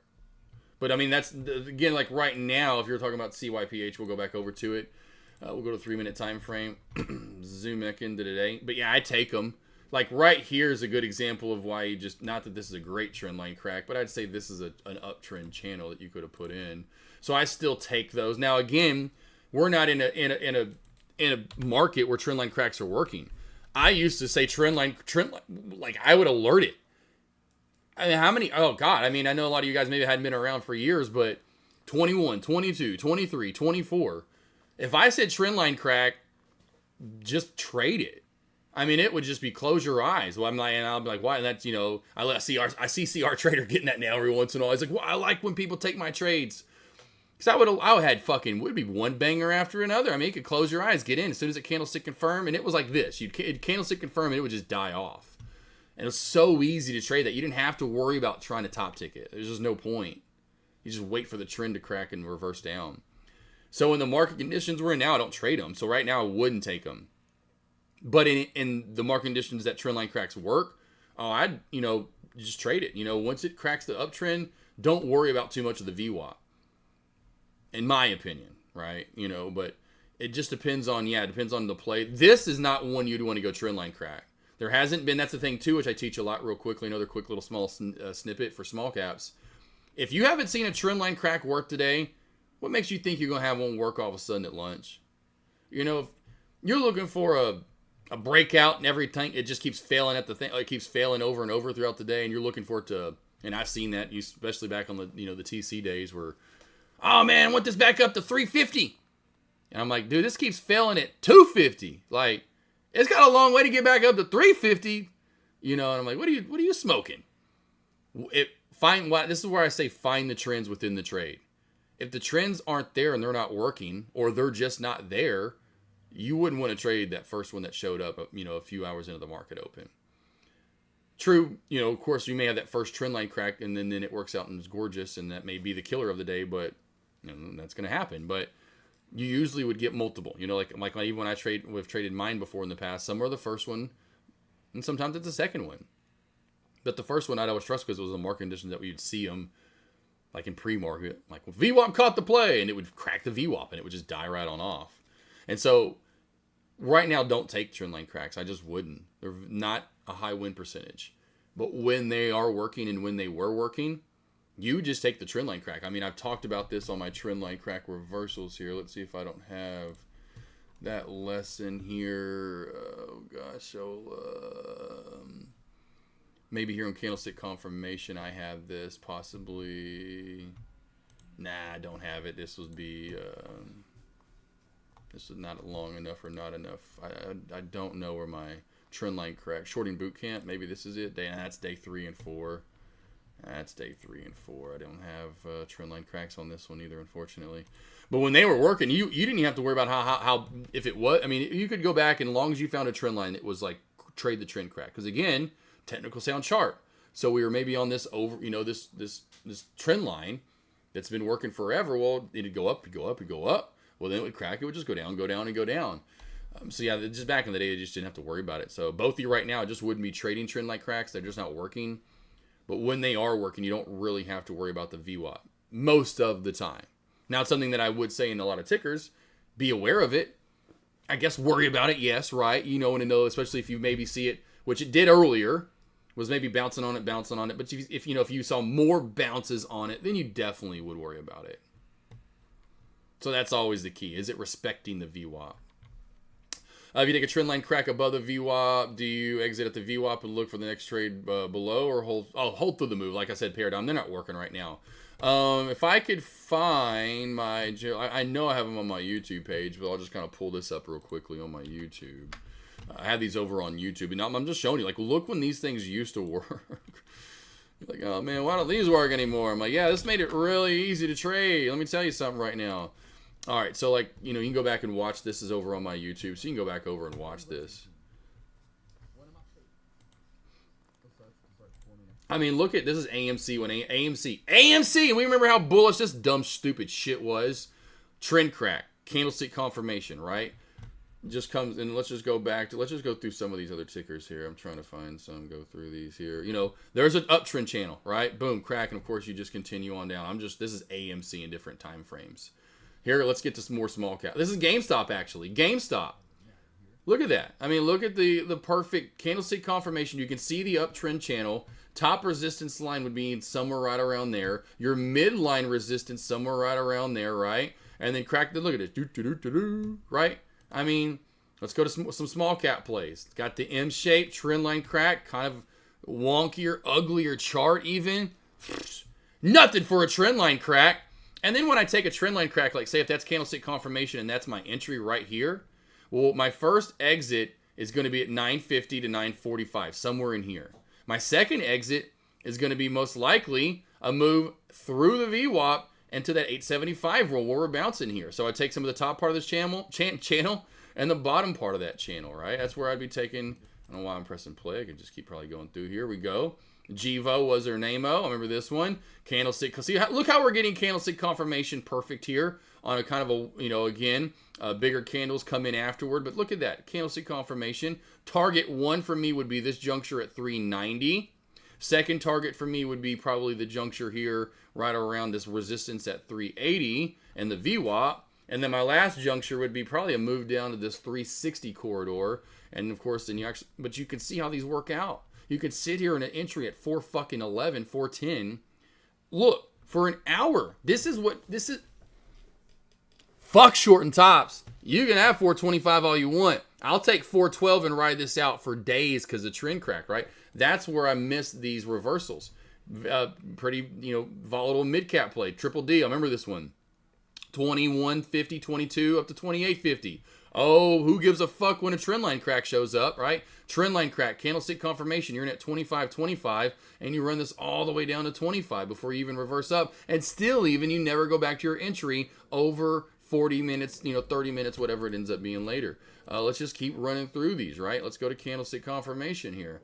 Again, beautiful uptrend channel. Get candlestick confirmation. Beautiful. This one that does kind of come up against you, but it does what it's supposed to. Fails at the old support line. And then the big candles of sell-off come in. Targets for me on this play. 640, 610, 615.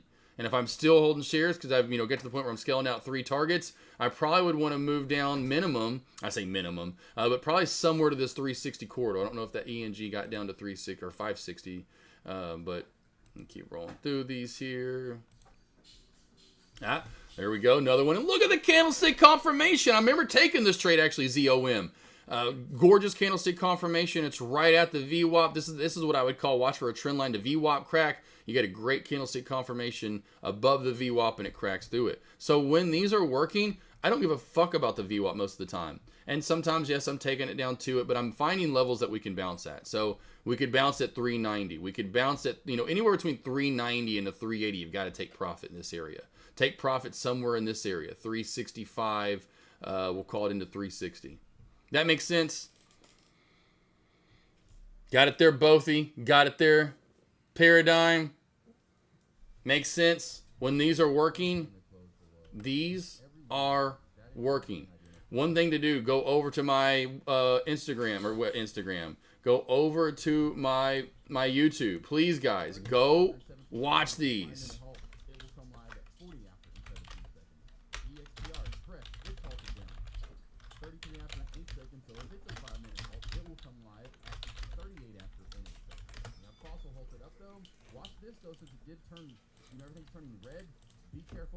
I know. I'm almost done, Moose Caboose.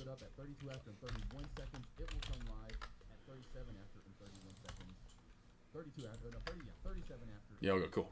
No, just make sure that makes sense. Want to make sure that makes sense.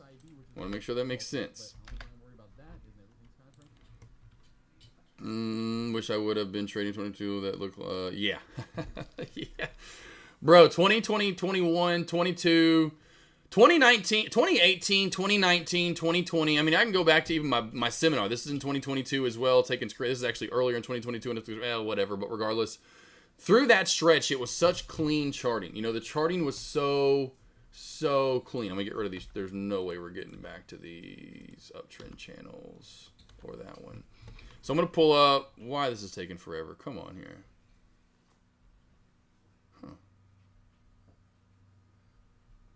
Oh, let me stop recording this. I'll have to edit that now.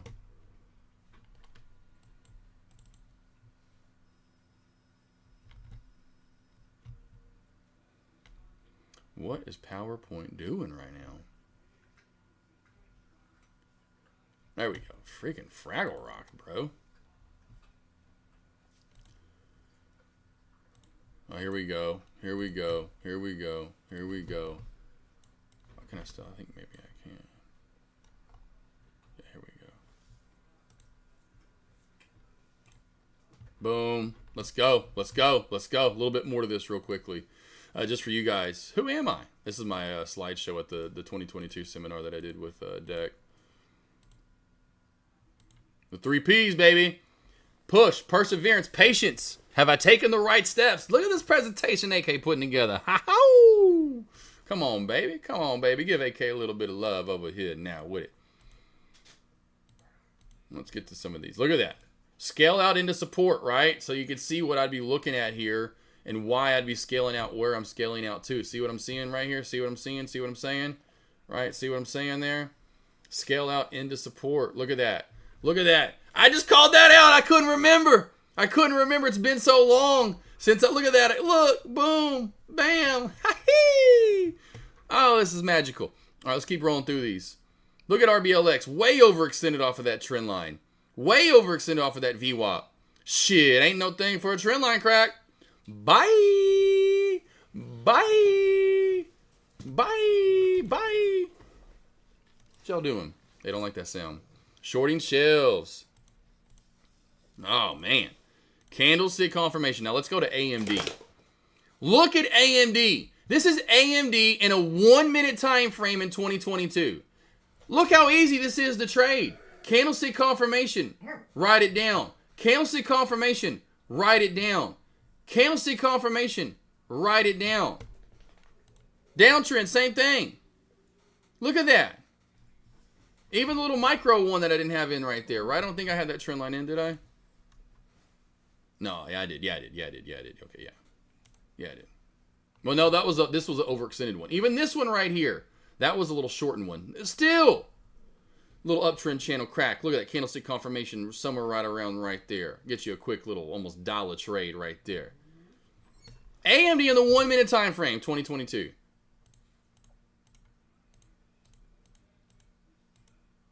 GameStop, back to that again. GameStop. Look at that nice tight uptrend channel getting tighter and tighter and tighter and tighter. We're either going to squeeze and go for more or we're going to crack. And we crack. We crack for a good half hour plus.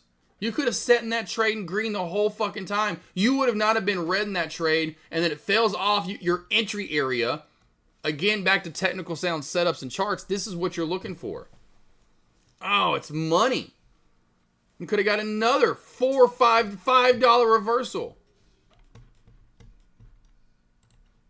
Hopefully that makes sense, guys. But yeah, Bothy, bro. You want to know how that's? Why do you think I made 5, almost 6 straight months, 100K months? Brother, it's crazy. 5, 6 straight months. I had 100 trades, 100 trades a month for me. Someone who's never really taken a lot of trades. All of a sudden, Trader Alert Challenge. I mean, before that I was just still doing good, but man, because I just wasn't going as big or trading as much. 2023 into 24 just. Charts were still just so fucking clean. All right, team. Taking the break for lunch. Hopefully you guys enjoyed that charting lesson for small caps. See you guys back here in a bit for afternoon commentary, which will just be kind of a recap of everything. Got the lines in to trade today. Had a feeling the SPY would start to level out here, and it's starting to do it. Has maybe one more push up, in my opinion. CMBM done for the day. IVVD, we killed that earlier. Not really. Never really. It just couldn't. A couple of decent shorts there, but nothing major. Oh, we are looking at IVVD already over here, Joshua. Tesla, big day today. We'll put Tesla on the 5 minute time frame over here. On the 5 minute. All right. You can see everybody's pretty much running together.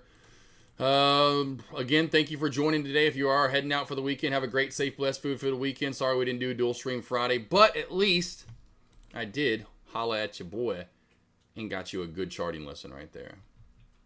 You were welcome, Bothy. And anyone else, hope you got something from that. Hopefully you learned something from that. Go rewatch that if you need to. Go rewind. Go play it over and over and over. I did record it. I will be posting it. Do it back to back, small cap, large, or small cap to mid cap, or small cap to large cap. Mid cap's the same thing. I'll include that in the large cap breakdown as well. See you guys back here in a bit. I'll throw some jams on. That weird music, so my stream does stay up, especially since I just did that lesson. I want that for you guys if you want to rewind it from some traders that may want to. Back in a bit. Bang a ring if you're out for the weekend. See you on Money Monday. Otherwise, I'll see you back here in just a couple hours.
Bye.